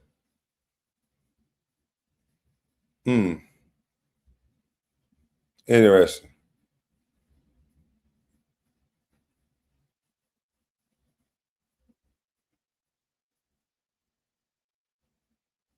Well, he said you suck the D of the black community. And anytime you add in sucking the D of anything, a man is going to be offended. A heterosexual man going to be offended.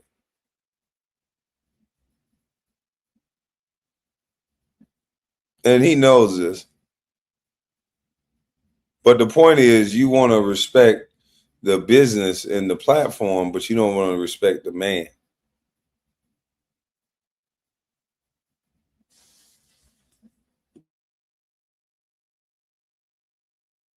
To be a crash out. He wants you to crash and burn both of y'all platforms and not care about the situation. I said out of my mouth verbatim. Okay, and I said, all right, listen. The minute Y'all are fantastic in it. You ain't gonna be that. The minute that he put the microphone down, I said, because apparently to me that means it ain't no more talking. All right, well, we can go outside with it. Oh man, come on. That's exactly. I know what Anton. Here's the thing about it. I understand what Anton would have done if they would have went outside. He would have just de-escalated it. It would not have went to fighting because Anton wanted to remove it off from camera. And I don't care if somebody said that's scared, you're not standing for yourself as a man. Guess what? Every individual is going to handle conflict differently. I can't determine, and this is why we have jail cells for people who, man, in my city, a man literally, in Savannah, Georgia, they were in a Target parking lot. A man and another man got into disagreement. One man was with his wife and child. The other man killed him over a parking space. Broad daylight, killed him, front of his wife and his child. Parking space. Think about that crash out level. That's why we have jail cells, to place people like that in there, because guess what? Every situation ain't meant to crash. Yeah, but that's why also on the flip side, and brother, if you from Savannah, then you should know that's why you don't go around matching everyone's energy, because that you know that these people are willing to crash out over a parking spot. When you about to go into a parking spot and y'all have a dispute over it, maybe you move. Maybe you don't argue with the dude. If I got my wife and child with me and I don't want something like that to happen, guess what? That don't make me a punk because I move. And that's a total different situation. But I'm going to move. If I get into an argument with a guy about a parking spot, I don't feel comfortable going into this store. Only reason why? Because I know people are fucked up in the head. And if I'm with my girl or if I'm with my son, I'm not matching nobody's energy. I'm moving. That's the whole point that I was making earlier. Your story just backed my point. Odom speaks. He just backed our point. All the more reason not to match energy, especially if you're afraid to go to jail or if you ain't gonna take it to the level that they gonna take it. It's some people that'll unalive you, man, over the dumbest things. But you run around here talking about, well, because you said it to me, I can say it to you. But yeah, but are you willing to die for what you saying? You ain't think it was going to happen that way, did you? Somebody, wife and child, see them get unalive over a parking spot. And I argue with the best of them on the highway. You see me all the time. I don't like people using their vehicles and falling asleep and don't goddamn paying attention. And if I ever do it, I'm very apologetic. I throw my hands up. I don't act like I don't do nothing wrong. But these people just disregard you out on the highway. But if we right there at a parking spot and I can go to the back and live, man, I'm moving my goddamn truck. I don't want you to keep my truck. I don't want you to do something stupid when I'm in the store. I don't want you to try to unalive me. Man, I'm gone.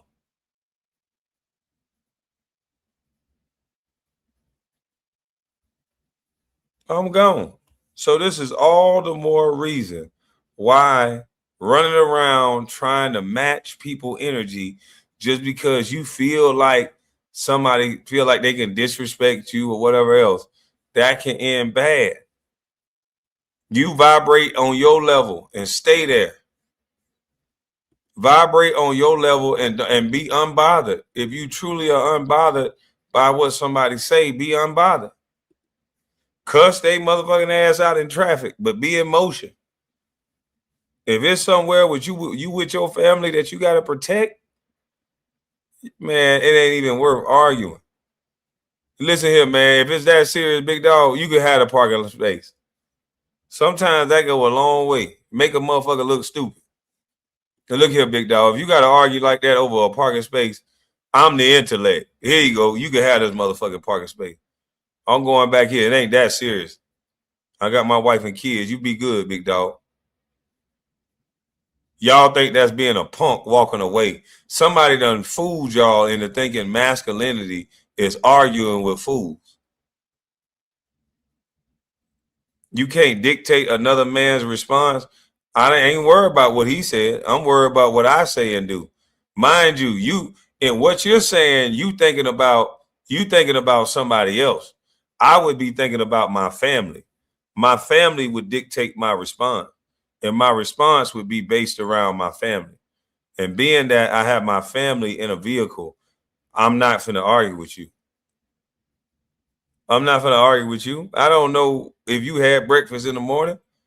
I don't know if you had Swagger Dash. I don't know if you slower than a motherfucker. I don't know what's up with you. But I do know what I can control.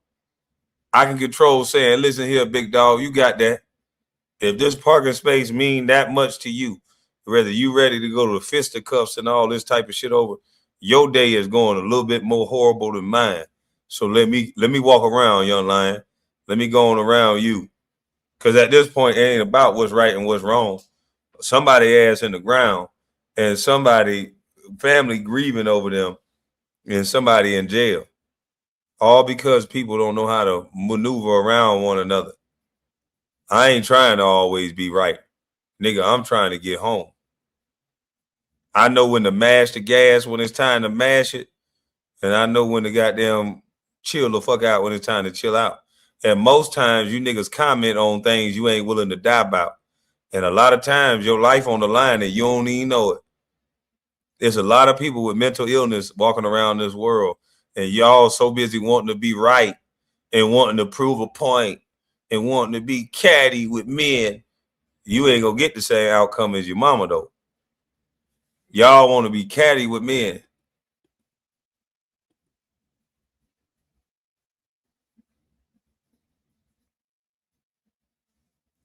The website is still up. Oh yeah, we got to go address that. Because I don't even have a person on there watching. I got to address that. But yeah, y'all want to be catty and right with men. Hell no.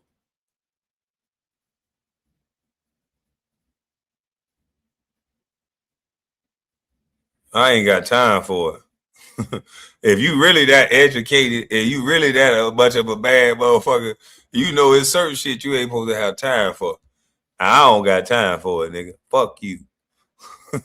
I might not even speak, nigga. Sometimes I be walking around like I got blinders on. I be seeing niggas looking, but I don't really be seeing. Until you say something to me and I realize you ain't on no nut ass shit, I really ain't got no conversation. Salute to you, Brian, a member for 41 months. Yeah, I really try to keep conversations to a minimum in public like that, for real, because you never know. And people playing for keeps over anything. We acting like we don't know what we know. Y'all acting like y'all don't know what y'all know. We're trying to out-intellect people in the real. Man, I ain't got time to talk to no mother. And I be everywhere. I be everywhere. But guess what? If I waste time talking to you, I'm on what you on. Yeah, if I waste time arguing with you, nigga, I'm on what you on. But I ain't trying to waste no time. Yeah, they trying to out-intellect people in real life. Man, please. If you smart, you can get the fuck on. Slow your roll, Kwame. No, I stay out the way for a reason. I stay out the way. I know what people on. So if I argue with you, shit, I'm gonna get on what you on. I'm gonna be right there with you, stupid as I want to be. That's why I ain't trying to argue with you. I ain't trying to know. I ain't trying to talk. I ain't trying to argue with you. You got it. You got it, big dog. Carcito, member for 47 monks and county. Salute. Yeah, that's what people don't understand. It's intellectual to say, you got it, big dog. Y'all don't know how to say that. Y'all can't let shit go. Always want to prove something. Nigga, it's very intellectual to say, this is the most intelligent shit you can say in the hood. You got it, big dog. You know why? You might can win that one with that one family or with that one person, but he got a whole hood behind him. Now you done spark some shit off. Now every day you look outside, what's beef? Beef is when your moms ain't safe up in the street. Yeah, you got the people around you that people will fuck with. Yeah, I ain't trying to set off something that I feel like I can handle me, but what about everybody else? You know what I mean? If you got loved ones that you really care about people, you don't really just, why do you think it's smart answering everything a motherfucker say to you? Nigga, some of the toughest men are the men that just walk away and let you have that. You might be standing in front of a stone-blooded killer and he let you think you tough. All because he ain't gonna take you through there because he know he gotta pay for that. You just want to be right though. While you being right, he just let you live. You don't even know it. He just let you live. You just bad as you want to be, just thinking you right.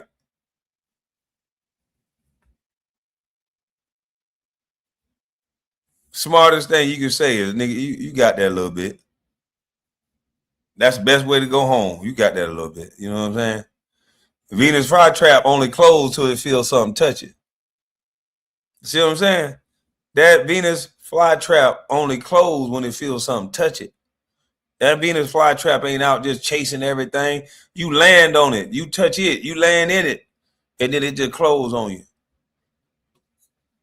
You nigga jumping out of bounds. Don't jump out of bounds now. You ain't gonna win out of bounds. Stay your ass in bounds. I shot that extreme. But guess what? You're a lame if you don't say something back. Now you dead.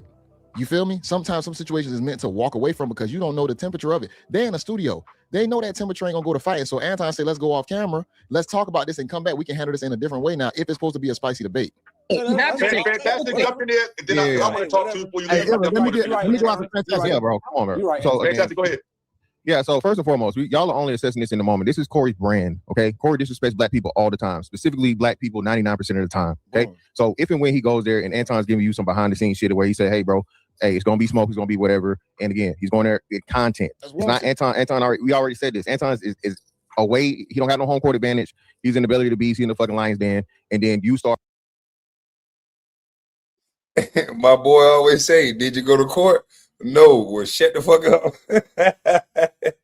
I'm trying to tell you, you gonna run into that dude. This is why I'm gonna tell y'all dudes that want to match energy in theory. I'm gonna tell you why that's not gonna work. You're gonna run into somebody that's not afraid to go to jail, and matching their energy is gonna take. It's gonna require for you not to be afraid to go to jail either. Because if you're going to match energy, it's some people that'll shoot at you in the mall. Right in the mall while you trying to get a pair of tank tops. Somebody will start busting that gun right at you. Now, guess what? Here's what. Now, guess what happens? If you match his energy and start busting your gun right back at him, you in the mall. The police ain't going to say, well, they bust their gun at you, so you can bust your gun at them. You guys endangered the lives of everybody in that mall. Because that mall gonna have a sign on the mall to say no guns in here. So you brought that gun in there against company policy, and it's not gonna be legal for you to be busting a gun in a mall. So the things that you're gonna have to do to match certain people's energy, some of it is going to be illegal.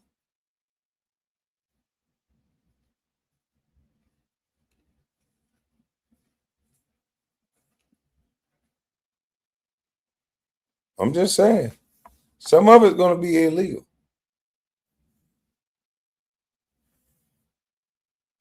So be careful trying to match everybody's energy. I don't think that's smart to do, because some people's energy go to low as the pits of hell, and I ain't trying to go that far. I match some people's energy, but there's some demonic some bitches in this world. I'm gonna tell you that now. Start saying some wild shit. The whole point of Corey, y'all saying Corey won, or he and what? No, Corey didn't win anything. Corey's whole point was to punk Anton from jump. All right, he's the pudgy internet nigga. It's not tough, so he gonna say some shit. I'm gonna take it there because I know I can't defeat him intellectually. Y'all keep talking about the intellect or lack the intellect. He missed what Anton said several times just from the political thing. He said, hey man, local elections. He kept talking about national. Corey didn't even have a fundamental understanding of politics, bro. So again, this is where Anton is right in the point of where the comedians and the athletes and the people that don't know shit about the shit niggas need to care about are the people that speak for and represent everybody, bro. Okay, Mr. Fantastic said that beautifully. I agree with that to a point. Two things can be true though. Stay in that lane then. Don't be the one offering up the fade. Don't be the one that's coming there to disrespect them in return. Don't be the one trying to match energy.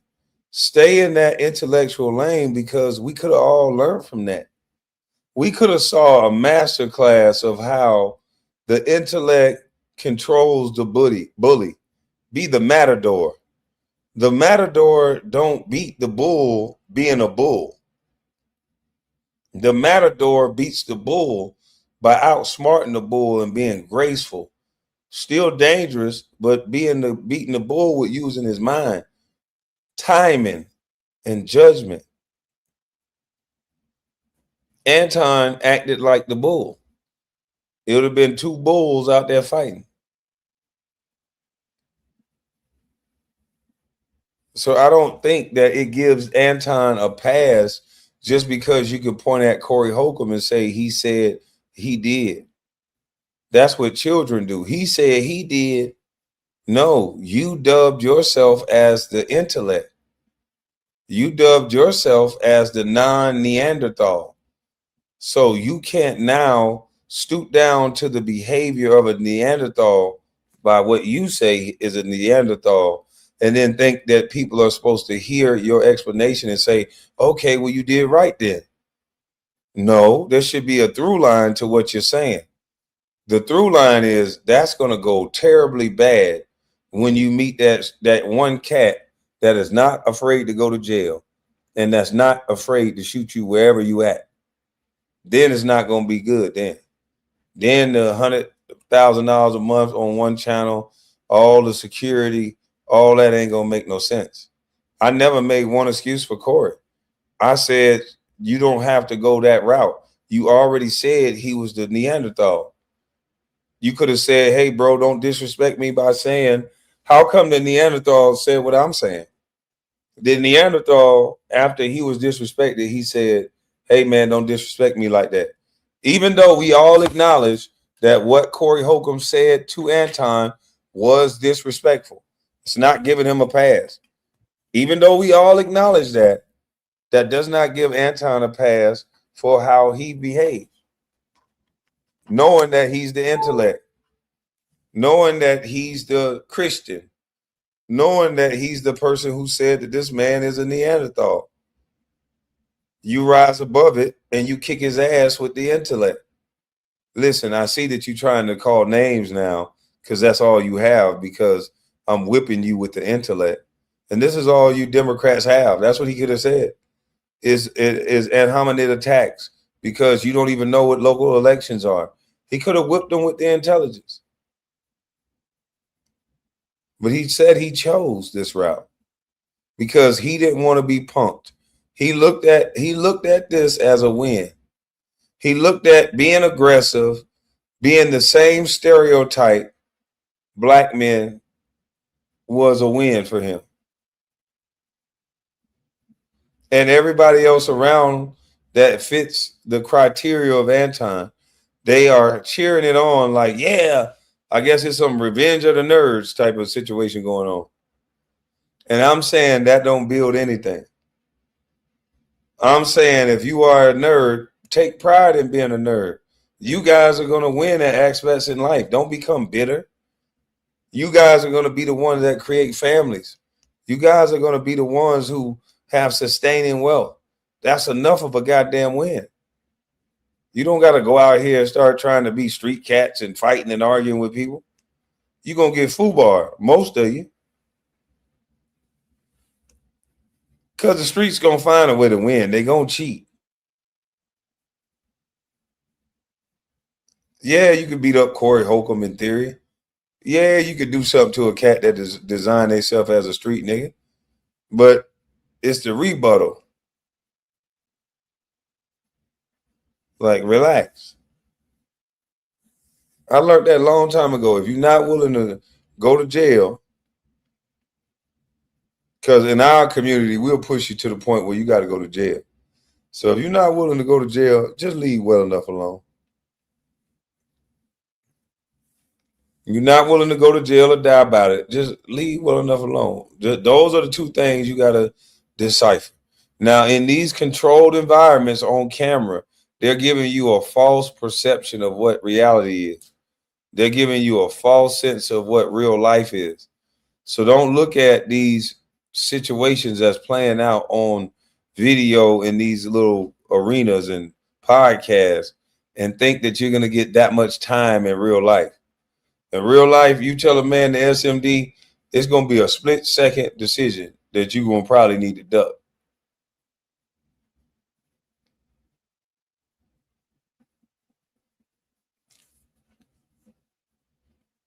FUBAR means effed up beyond all recognition.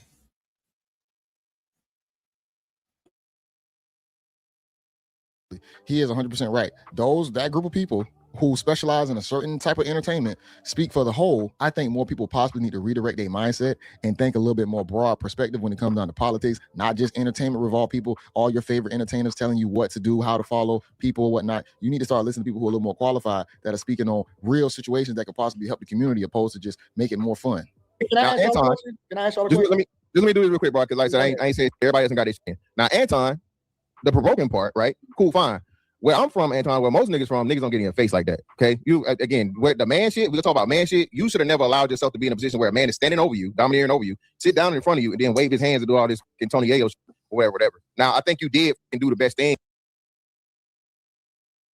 Oh shit! I respect Mr. Fantastic for that, and because he said that over here on this show, and at least he didn't fanboy out when he got over there to that show. He said the same thing as he said over here. So you got to respect that. That's the same thing he said over here. Now he over there on the show saying it to him. Look, I don't think you should have let nobody get over top of you like that. Because if you say you fade all the time, by Corey invading this space like that, that's opening you up for a squirrel, which it don't lead to a fight. That leads to you being either knocked out or seriously dazed, and the fight is usually over. You know what I mean? So that's why most men that been in fights, they try to control distance. They're not trying to let no dude get up in their space like that, because if he hurl off and squirrel you, then it's over with. So, yeah, I don't know. But bro said the same thing, so you got to respect that. Where the man shit, we talk about man shit. You should have never allowed yourself to be in a position where a man is standing over you, domineering over you, sit down in front of you, and then wave his hands and do all this Antonio shit, or whatever. Now, I think you did and do the best thing once the opportunity presented itself to create space and distance and get up and whatnot, what have you. But at the end of the day, neither one of y'all wanted to fight, bro. You didn't want to fight. Corey's 58 years old. You're not trying to fight. And again, at the end of the day, it worked out for the best part for you because you're the full-time content creator. Exactly. And Corey does a fucking podcast one time a week. Exactly. In life, in every situation. Oh, here we go. What do you mean here? What? Dang, he ain't let the man finish. He was cooking too. He was cooking. He should have let him finish. He was cooking. It worked out for the best part for you because you're the full-time content creator. Exactly. And Corey does a fucking podcast one time a week. Exactly. In life, in every situation. Oh, here we go. What do you mean here? What are you talking about, bro? Just finish. Just finish. Go ahead. Because I can sense when people already is a fan of maybe Corey Holcomb, or they're unable to make an objective assessment, right? True. And that's when they start to reply before I even say what I'm gonna say. You got to let me finish, right? In life, in no fight that I've ever had in my entire life, elementary. Nah, Anton, bro was over here on your side. He was over here saying the same thing. He was saying both things in your favor. But I remember him saying this exact same thing on my panel. Like, nah, the only thing I seen him do wrong is let a dude stand over him. Everything else, he was agreeing with you. He was agreeing that Corey tried to sun you. Because even I said that. I was like, this is the hood nigga versus the suburban kid. That's how he looked at it. That's how it came across to me, how Corey was talking to him. But when a man go past your boundaries, you have an opportunity there. You have an opportunity to let him know, hey, bro, that's not what I'm on. I ain't never disrespect you like that. Don't disrespect me like that. And you give a person to get in line with that respect. You don't just jump out the window, the first sign of disrespect. Corey, even though he disrespected Anton, he had to cut you off. Corey, even though he disrespected Anton, he still understood those rules. Okay, let me get this brother in line with my respect. And so that's the same opportunity Anton could have said, look here, bro. I said what I said to you because, you got to get into with my respect. Point blank, period. But hey, this was crazy. School, middle school, high school, brothers, nephews, uncles. I've never wanted to fight. I don't know many people that want to get into a confrontation just off a GP. Yeah. It doesn't mean that I'm not going to do what I got to do if I got to do it. Sometimes the situation that you placed in, you have to sit there and you gotta figure it out. And most people don't just see conflict and just try and just beat people up on the street, or I'm just gonna start an argument to fight. You have some people who are on that type of time. Majority of people avoid confrontation, but he was told behind the scenes that it was supposed to be spicy. So even the standing up and all this stuff, it could be part of the show. If you're told that behind the scenes, you have to really look at the context. Anton giving that piece of context changes everything. That's the whole point. Everybody keeps saying, I don't give a fuck what was told behind the show. You're not finna stand up over me like that. It's just natural for me to stand up too. Like, I'm not letting you take a dominant position over me. That's just, why is you that close to me? Why is your crotch in my face in the first place? And why is you standing up over me? No, sir. That's a no, sir. I'm going to get up, back up, and hold on, bro. What you got going on? That's just, no. I don't even know what his explanation was for it. But in no fight that I ever been in did I wanted to start it. Cool. I didn't want to start none of the fights I've been in either. But that's one of the grounds that I might start thinking about getting into a confrontation with you. If you standing over me and I'm trying to ask you, what are you doing standing over me, and you just think it's cool, that might make me fight. So I don't understand. That's just, I don't get it. man, you didn't want to scrap. I know, nigga. I came up there for a conversation. Of course I didn't want to scrap. That wasn't the goal. So can I ask the question real quick? Hold on. Let me respond. That wasn't the answer to his question. He said, I feel like you did something wrong by allowing a man to get in your space, stand over you, and wave his hands like Tony Yayo in your face.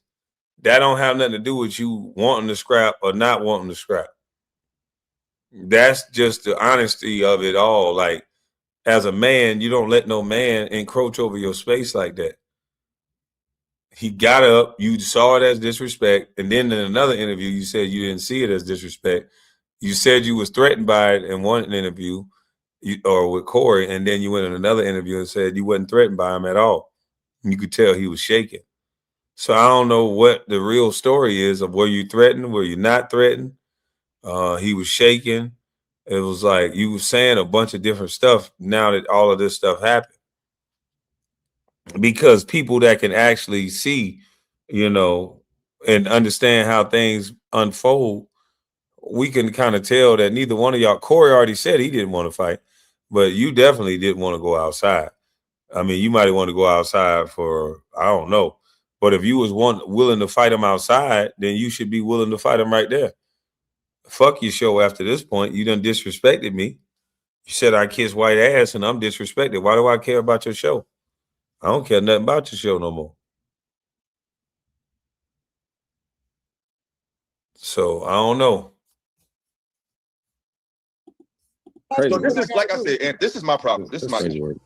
It wasn't even, listen, it wasn't even about winning or losing. Absolutely not. I agree. It's not about winning or losing. I didn't lost, I didn't won. It's not about winning or losing. It's about, listen, if you really about that life, because I never asked to switch chairs. He did. I never went up to him and got in his face. If this is what you about, then let's really find out. You was talking greasy shit. The thing that niggas ain't having a conversation about is when I stood up, he sat down.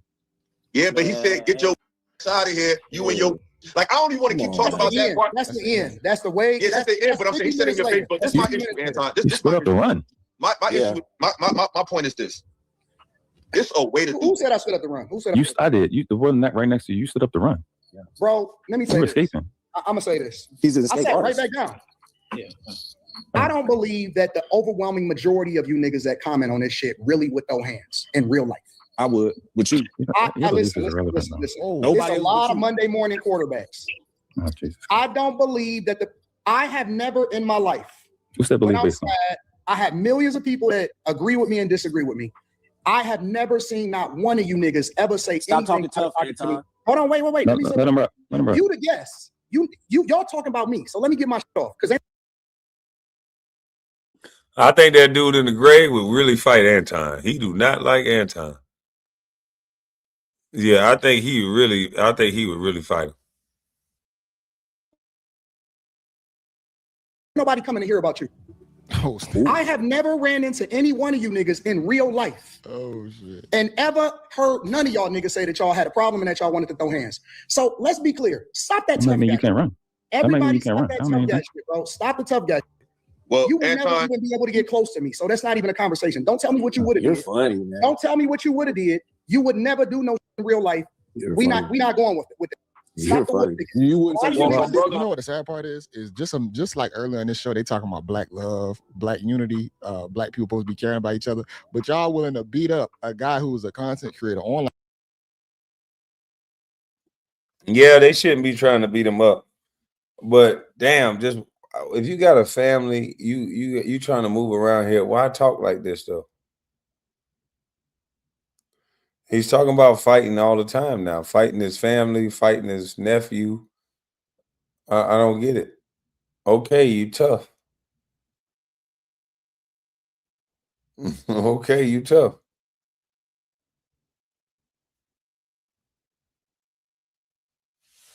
I mean, hey.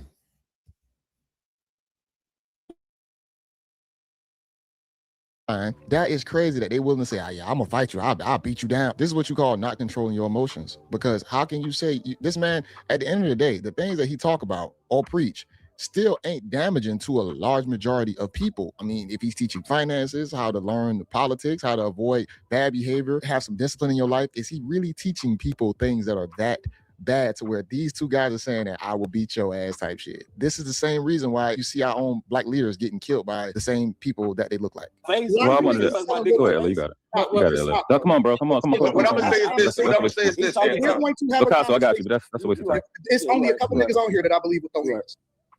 If we gonna have a conversation and y'all want to talk about what's fruitful for the community, why are we? Because I don't even believe that people want to hear that. Yeah. We are talking 95% of the time on what I would do if I wanted to. Y'all had an opportunity to ask me any question that y'all want to. And that's how I know that the community is degenerate. That y'all don't really want a solution. Hold on, y'all. Anton, what did I say? Philosophical and the other guy is the only ones that brought up anything that was relevant as far as how it is that we can progress the community. Y'all are more interested in talking about who woulda, coulda, shoulda on the scrap. No. With that being said, let me respond. That's my thing. Because I'm not no super tough guy, but if we was around each other when that happened, bro, it would have went left. But that was 3 years ago. Probably. That's 3 years ago. I think that right? you and maybe Mr. Fantastic tops. But when it comes, but my issue See, with that's disrespectful right there. Exactly. No, that's y'all is soft. Okay, I'm guessing Mr. Fantastic and Anton probably had disagreement. I don't know of that one, but I have watched the philosophical one, and it was extreme. I'm not gonna lie. Why can't it just be a conversation? And you can still fight with your words. Everything don't have to be throw hands at the end of it as well. Use your words also. Now, if it gets to the fighting part, you gonna have to back it up. But we still need to learn how to talk and communicate to each other. What I'm saying, that's disrespectful right there. Hey, bro. We don't know nobody else. Honestly, he's great. This is greatness. In order for you to grow in this space, I'm talking about on some consecration. You got to get control of the emotions of the men that you have on your panel, bro. That's not an emotion. Because they don't. I mean, respectfully, Anton, I see a lot worse. Did you run Fight Club? You just made a hold on, please, everybody, please stop talking. I'm talking to Anton right now, please. I don't have no wild ass dust ups on my show, bro. It's gonna be some. I'm talking about you got an opportunity to clip this up and get a lot of views and all of that, and they want to be the main character instead of ask their questions. I agree with philosophical though. Anton panels, when it comes down to like Slimmy and Q, probably they don't went kind of crazy or whatnot. But I mean, I still get what Anton's saying at the same time. I'm talking purely on content, purely on some content. Yeah, and that's my problem, Anton. I'm not all the way into that mindset because my thing is not saying you're wrong, but my thing is I try to have organic conversations, not just online conversations. And in real life, things get testy. In real life, sometimes I just don't let nobody get disrespected. I'm not letting nobody get called a bitch or a hoe. If you watch, I'm sure you don't watch my channel, but I don't have Listen, I watch everything, bro. Well, you should know I don't do that. I don't have no type of right here, right now. You said what? I'm talking about in this conversation right now. If it's when people come on my platform, let's say Myron, some people don't like him, some people do like him. You know what we do? We shut up and we let him talk. We extend the grace because he's the person that is going to bring all of the views because of his he's the guest. So that way you can stop everybody else's opinion like you did Mr. Fantastic, who was making a great point, who was saying that, hey, you know, you were not wanting to fight because I could tell the energy that you put forth. Corey didn't want to fight. He was unbiased. He said neither one of y'all wanted to fight, which was an unbiased opinion. And I understand that he's the guest, so he want to talk a little bit more. But if you come on a panel, you got to let a few people, especially the ones that's not there to argue with you, get their shit off. And it don't seem like he was there to argue with you. Yeah, he said he didn't want to fight, so I don't know why he cut him off.